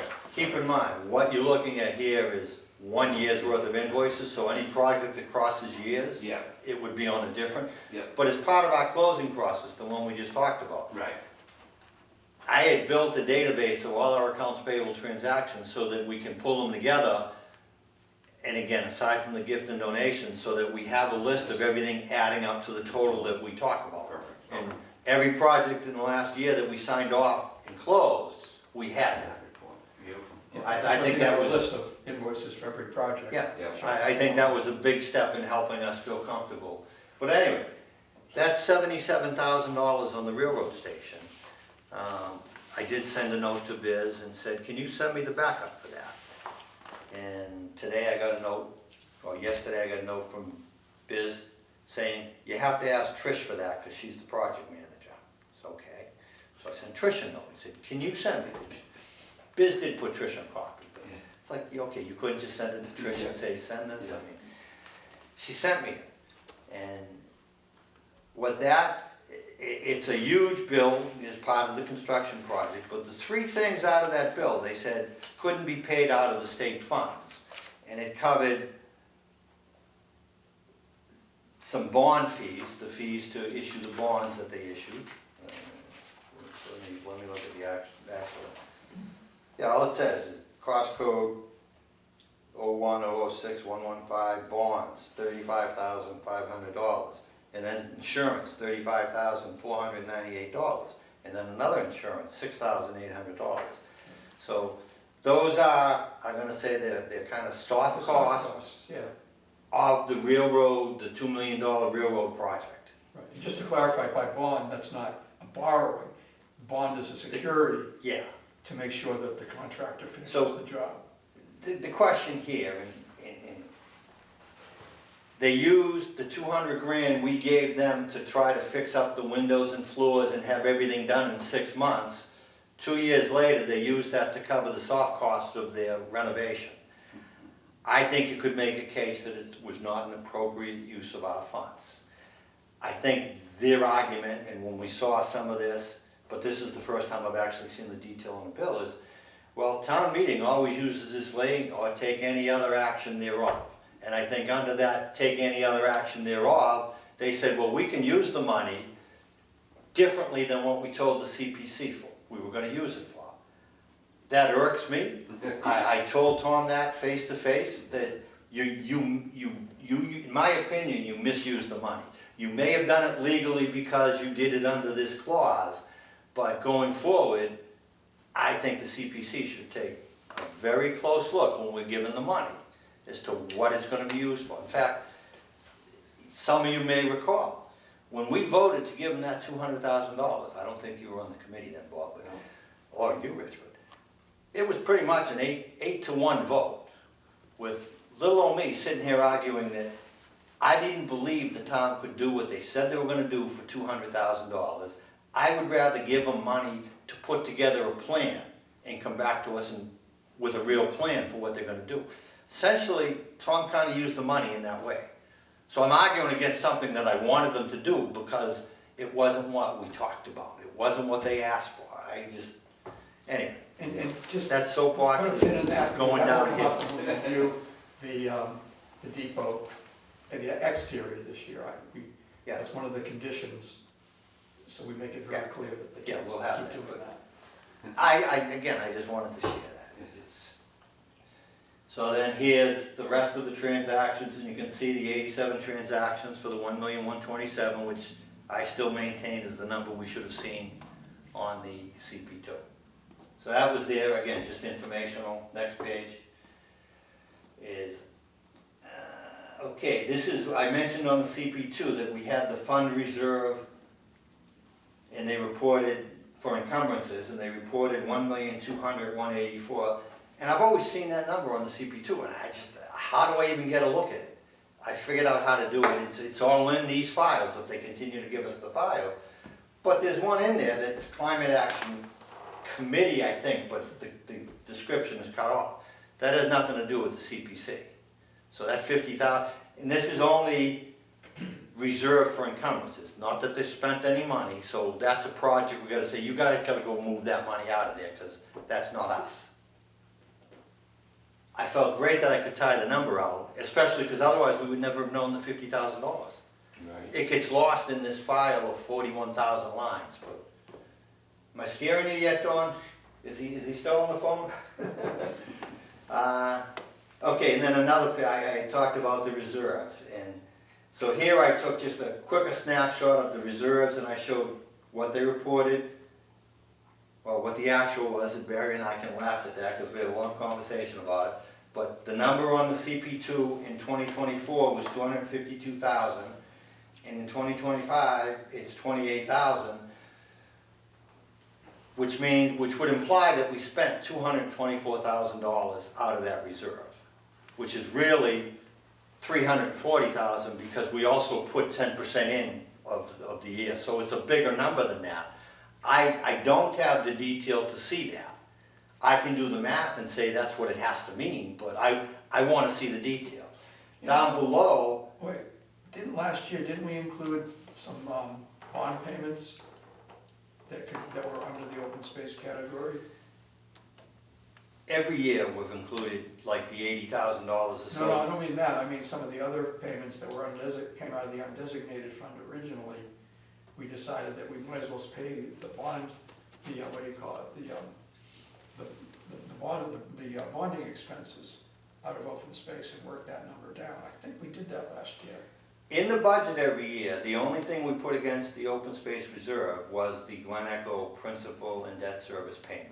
No, I think last year for the first time we started doing more than that though. We may have talked about it, we didn't put it in the budget, but the real answer there, Barry, again, let's not get... I know, let's find out. No, the whole point is if we get the detail, we could answer that question. We would know exactly what that number is. That's what I want to get to with them. In fact, for the first time, I can see on the budget side the detail. So community housing, we said should go up 117,731. And the budget was 117,731, and that's all that was in the budget for community housing. Historic preservation, we saw was 231,180. Well, it was the 117 plus the 111 plus the 2,000. I want to get to a point where we have those same type of breakdown on the actual side. That's all. This is here to. We're making progress. We're halfway there. We got the budget breakdown. We're going to go after the actual breakdown. All right, next page. Yeah, go to the next page. Is there one more? Or is that Oh, that's the end, okay. at the end? So, is everybody still awake? Uh-oh. Everybody still there? People online have it easy. They just say, mute my speaker as well as my microphone. I have a question, okay. just to keep it light. Was there any designation in there for expenditure for blue paint for the train station? Be happy to send you the detailed file, but no, it doesn't get down that low.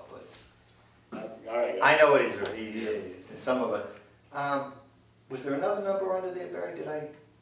Is there a comment below that? Nope, that's the bottom Um, page.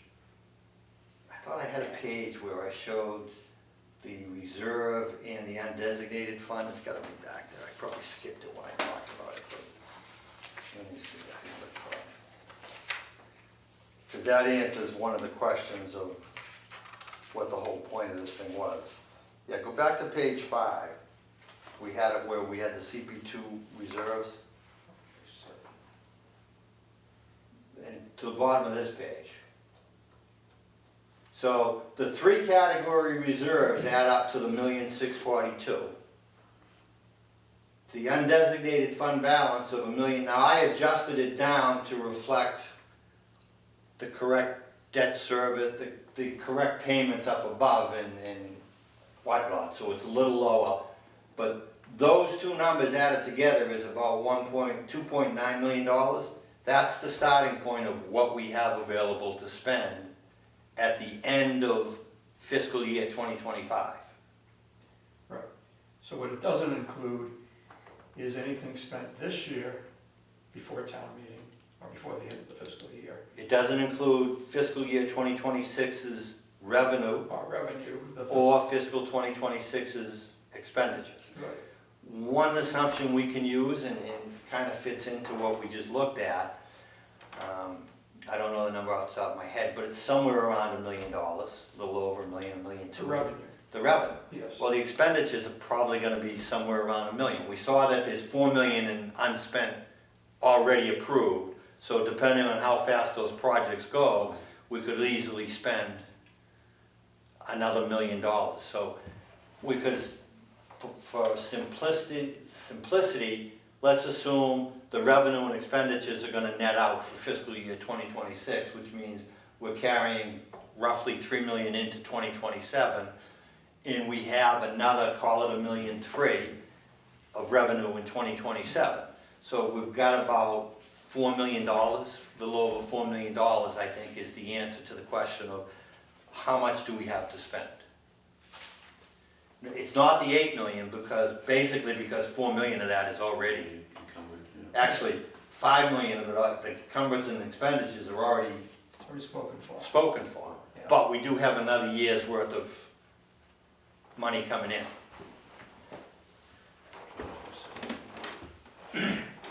So how much do we have in the treasury that we can spend for the 10 applicants that we have to consider? $4 million. And those 10 applicants Give or that take. are asking for 6.5? Yeah. Yeah, that's the good segue into where we go next. Now, in reality, That's if we want to spend it all. well, that's what it is. I don't think we want to spend it all, but yeah. One of the complicating factors now becomes, okay, that $4 million isn't all going to get spent next year. And the money we're talking about is not all going to get spent next year. So you always have these time delays, but in reality, we have $4 million, call it free cash, in our free cash account as we think about what we want to spend. I mean, or you could say we have $3 million in carryover cash. We know we got $1 million something coming in. So $4 million to spend. How much do we want to spend in any given year? At this point, That's the magical question. it's, you know, is it $1 million, is it $2 million? I mean, there are some limits. I think if you go back 2 slides, Barry, we can kind of see in that regard, our expenditures and our, well, go down one, there was only one back. Go. Our expenditures was 642, or a little bit further down so that we can see the total expenditures, because we need to be concerned with that. We spent a total of $1 million between projects, debt service, and admin.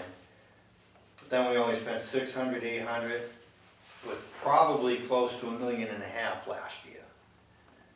So unless something really speeds up, we probably aren't gonna spend more than $1.5 million, $2 million. So there is some leeway there, but in terms of our thinking, we have $4 million, I think, is the way we should approach this. Knowing that there's ups and downs, and especially over time, that was where my head arrived after having these conversations and digging through these numbers, so.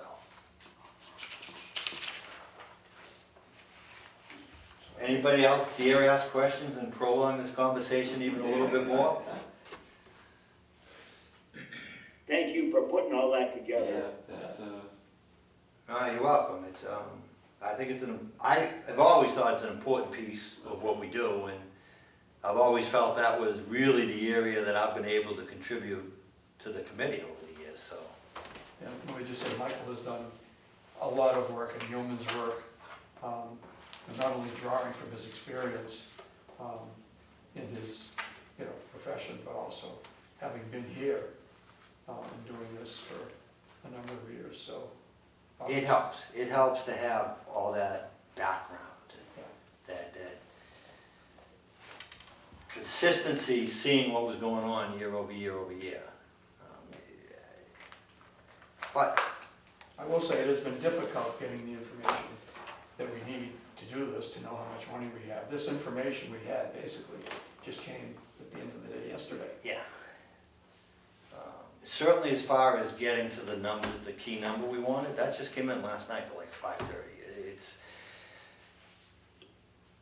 And as much as I've tried to highlight some of the ways that I think we have made progress with the town, it's become harder to get the information from the town than it ever was before. And that's why I sent a note out last month to Biz saying, we gotta sit down, Biz and Tom, and I would love to see them come into the committee and go through in detail each of these reports. yeah, that would be great. One thing for me to tell you what I think the CP2 represents, I think the town should be telling us that. Absolutely, yeah. And of course, they're too busy to issue a report, so doing that, plus with everything we had to do and the long meetings we're having, I'm not suggesting that we should, but we were trying to set one up, and we will get one set up with myself, Barry, Dawn, anyone else who wants to go through it, can do it, but, I mean, we gotta get Dawn a fair starting point for this stuff. Now, Barry, you have access to Munis or limited? Nope. None? No, I was told that I He's got an was ID. trained to get access, He's but got an idea. That's what they gave him an ID and said, you can run your own reports, and it's not that simple. no, I was here at town hall one day and not expecting to be trained and not anticipating it. And, Biz came down and said, well, let's teach you how to get into Munis. And so we sat down for maybe 20 minutes and, she ran through the steps to get into the reports, or at least some of them that I would need. I wasn't expecting it to be very complicated, but there are probably at least a dozen steps you need to take just to run a single report. And I wasn't writing anything down. I had no idea it was gonna be that complex. And, I figured, okay, that's, this is day one of training. We'll come back and do it again sometime. And the next time I had the last reports, but just said, oh, Barry can do that now, which is, ridiculous. I said, yeah, no, that's not how it works. So I told her, I said, Barry cannot do this now. He's not been properly trained until such time. That is your job to supply these reports.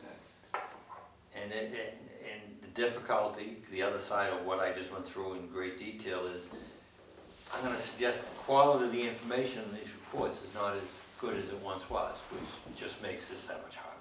Wow. So in some ways, we've gotten more. Some ways we've made progress, and in some ways we've lost a lot of ground, so it's. I guess for me, the discouraging thing is finding that the CP2s contain obvious errors. That the CP2 that, we didn't put up the CP2, we just got that yesterday too. It was just submitted yesterday. It was due, what, mid-October? At the end It of was September? due October 31st. Okay, so it was only a few days late. Yeah. But that's such a key piece for, as a committee, we need that information. We need to be able to rely when they say there's that much information.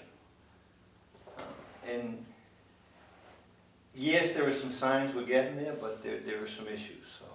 There are issues, communication issues. Okay. So next is probably to look at the list of projects. I kind of, it's all over. We'll start reviewing what we have, and if you want, I have a master list. I think I sent one out to everybody. You did send an email out, I saw it. PDF, but I'll go back to it if I can find it.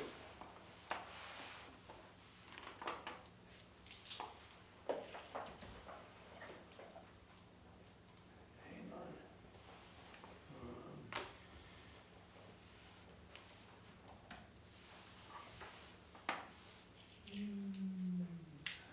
this is it right here. Okay. Folks, I hate to say it, but I don't know how everybody else is feeling, but maybe we should have an extra meeting. I have to get up super early and I'm worn out. Second, no, I'm just kidding. Well, no, it's a real concern. Yeah, I mean, there's a good possibility we'll need more time to make this decision. We got 10 applications.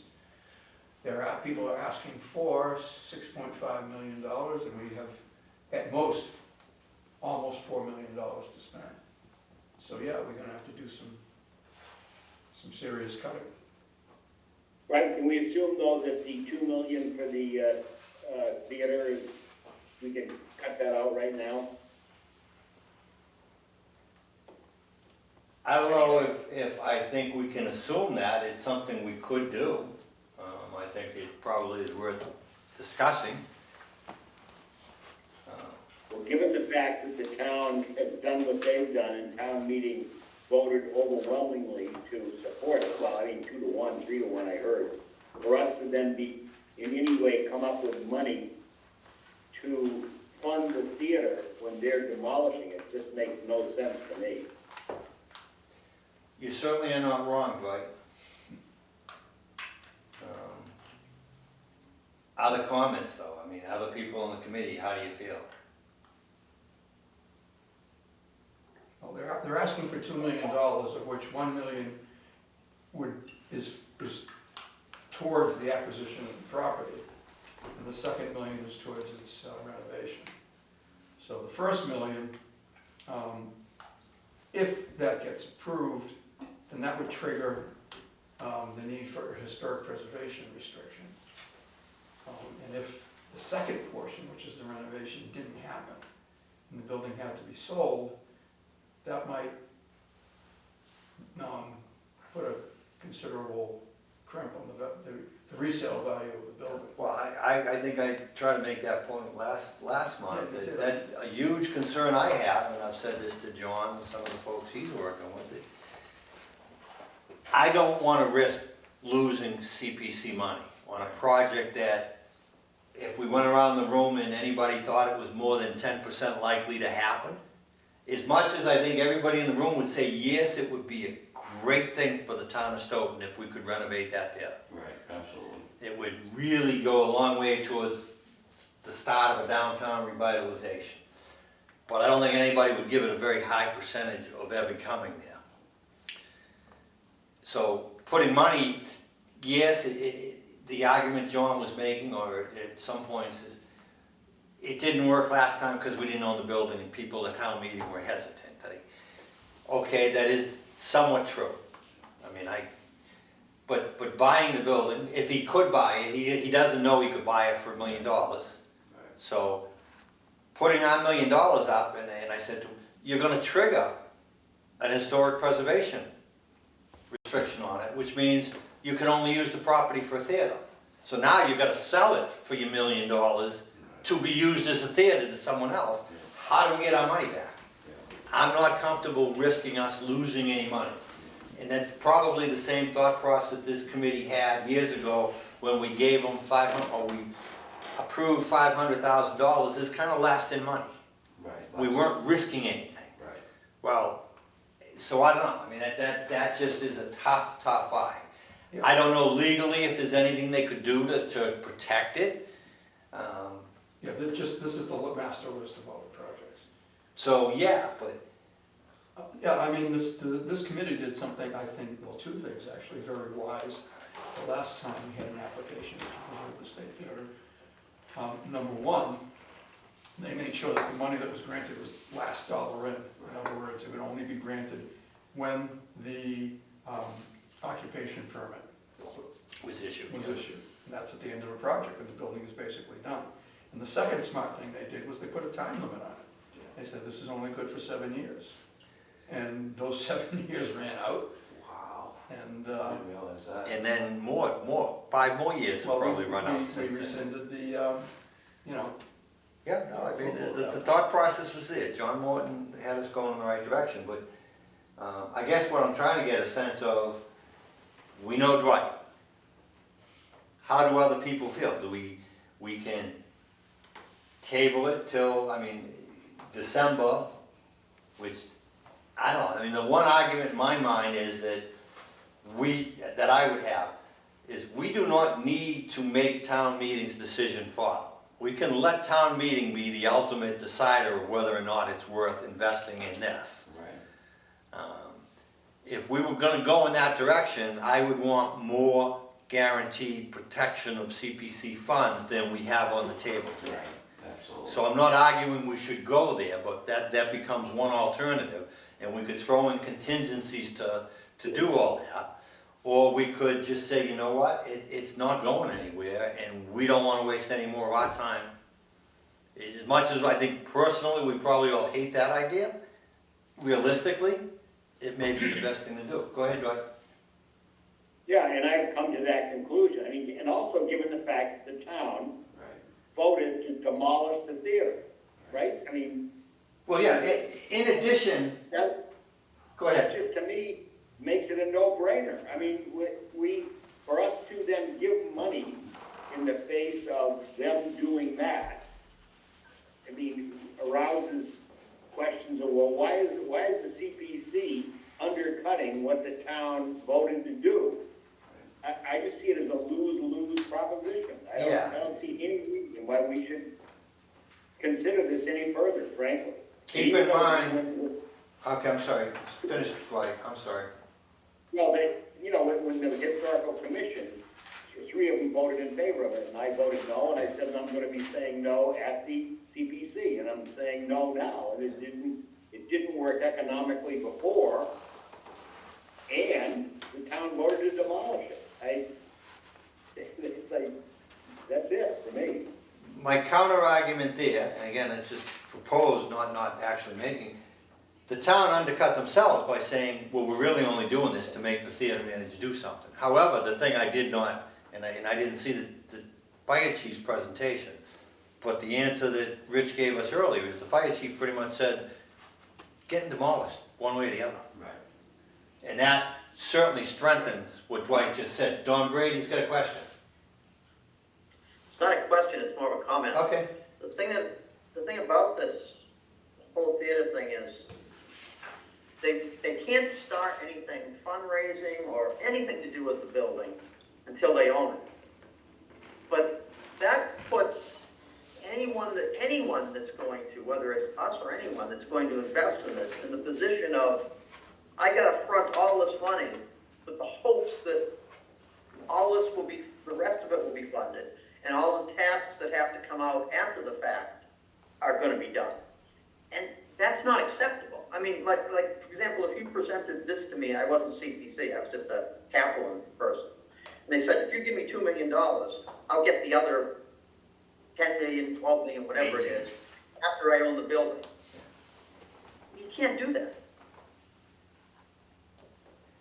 Again, You're fronting money on the hope that they can do all the rest. The other point that I tried to make with John, I think, was that I don't see how we could seriously consider this unless everybody in town, the town manager, the board of selectmen, the planning board, the SRA, the CPC, were on the same page saying, yeah, we're all going to get together and we're going to do everything possible to get this to happen. And I don't think that's happened either. I don't think we're anywhere near that. Again, further strengthens Dwight's got there. I think, Dawn, I'm hearing you're kind of there too. The counter argument to part of what Dawn just said is, if the town's unwilling to invest, then yeah, there's no point going forward, because no one else is going to accept that, well, yeah, now that you own the building, I'll give you $18 million. Right. So we can certainly put, if someone else wants to make any comments, let's hear them, and I'm certainly willing to entertain a motion that we vote this down, and I'd say, and we can send a letter to John Stagnone and tell him, yeah, the CPC just doesn't see this as a viable, and we've got too many other priorities to even give it any more time. I think that's a perfectly acceptable thing for this committee to do. Absolutely. I just wanna make sure everybody's on board. Let's make the motion. I'm on board, that's for sure. You know, it's, Wait, town meeting has spoken, and to come back with another article, town meeting just. Yeah, some people would ridicule us for that, Yeah, they'd there's say, no "What are you- doubt. What are you doing?" Dwight, make a So I motion. move, I'll make the motion that we say no. And I'll say it, I'll second it. Okay, any further discussion? Hearing none, we will take a vote. I'll start in the room. Rich Terry, I vote yes. to the motion. Vote yes to say no. I vote yes to the motion. Bob? Yes. Dwight? Yes. I saw Ola Bumney on the line. Is she still there? I'm still here. Okay. Hi. What do you think, Ola Bumney? Sorry, I was kind of lost. I kind of zoned out a little bit. What do I think about what now? The motion, okay, go ahead, Bud. I made the motion that we say no to the application for $2,000 for the State Theater. $2 million. $2 million, but $2 million, so a yes means that you go along with my no, and it's a no. And I heard a little bit of the, hey, can we, well, I guess that means that I go with you. Yes. voting yes means we're gonna tell John we're done. I mean, he can still go to town meeting under something else, but the CPC at this point is not gonna contribute or approve or recommend to town meeting that we give them $2 million. Yeah. And I heard some of the arguments, and it's because we don't think it's a good idea at this point. Right? Not to pick, I think we think it's a great idea, I don't think we think it's a workable idea. My words, and I think that's the gist of. Yeah. That's exactly.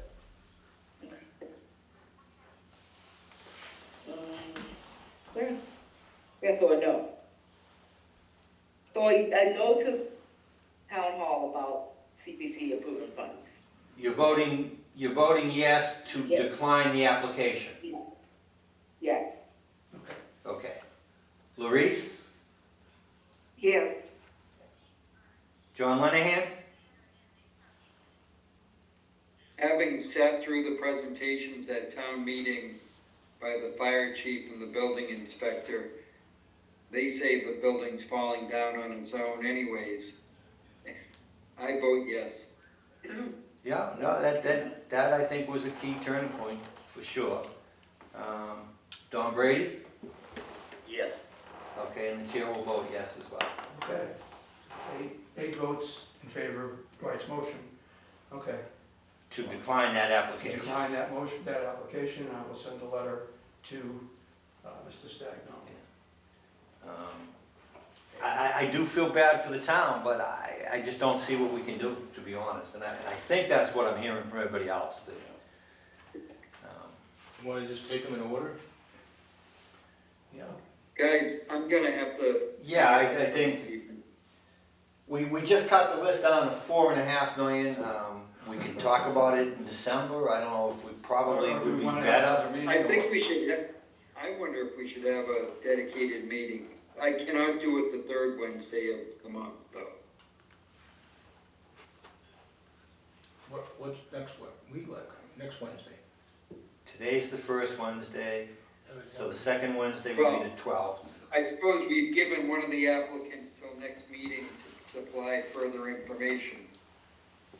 Well, I can always email him and say, get it to us sooner.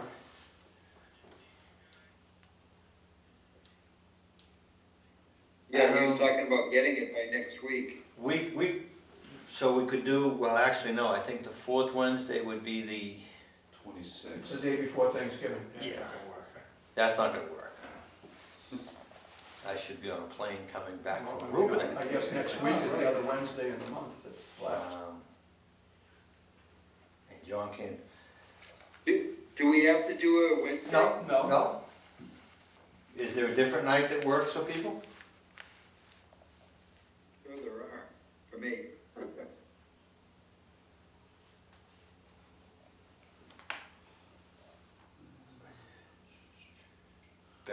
another, I mean, pick a night, Tuesday night, Thursday night, Yeah, Tuesday is Veterans Day, doesn't mean we can't meet.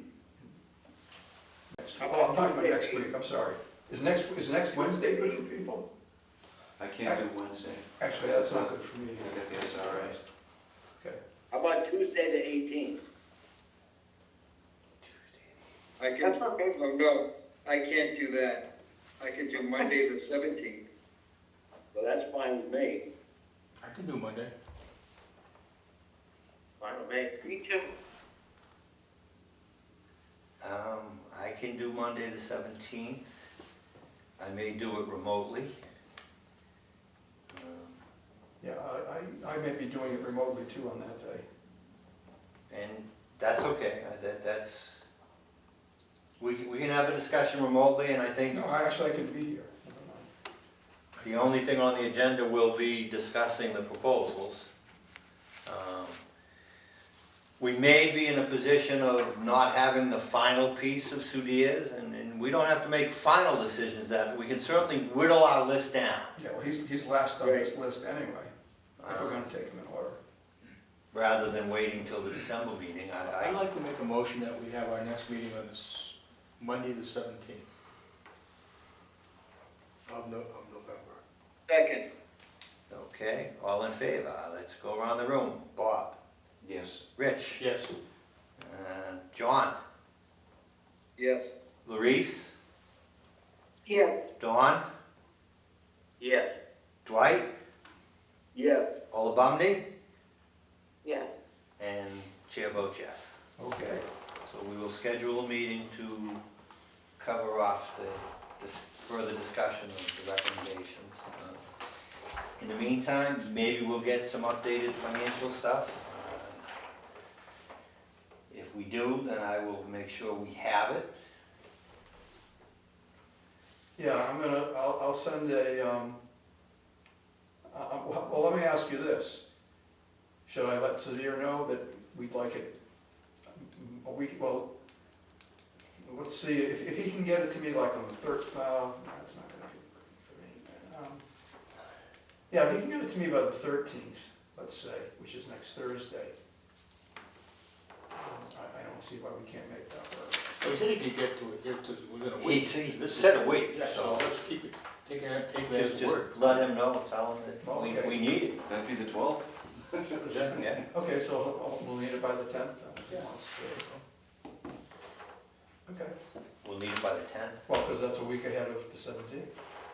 Yeah, I'd be a little flexible with them if you Yeah. can get it to us by the Friday before the meeting. 14th, okay. Under norm, because we're adding in the meeting, and we'll give them the benefit of the doubt and give them the extra, you could say Thursday if you want, Barry, so that you No, have say Friday. Friday, that's probably more reasonable. Okay, so left on the agenda, we have item number 10, which is to elect a new chair. I don't know if we want to have that conversation here and now, but all I will say about it is it needs to be done.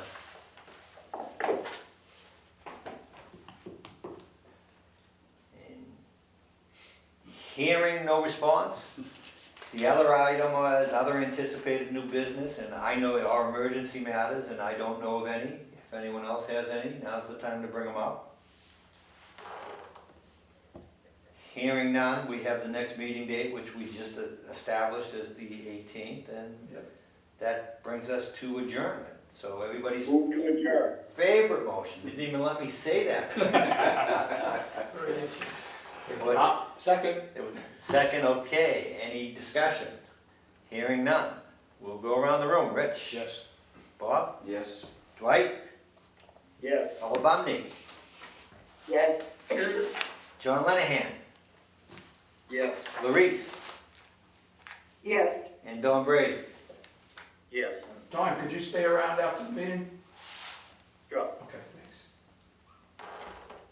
All right, Uh, so So we're done.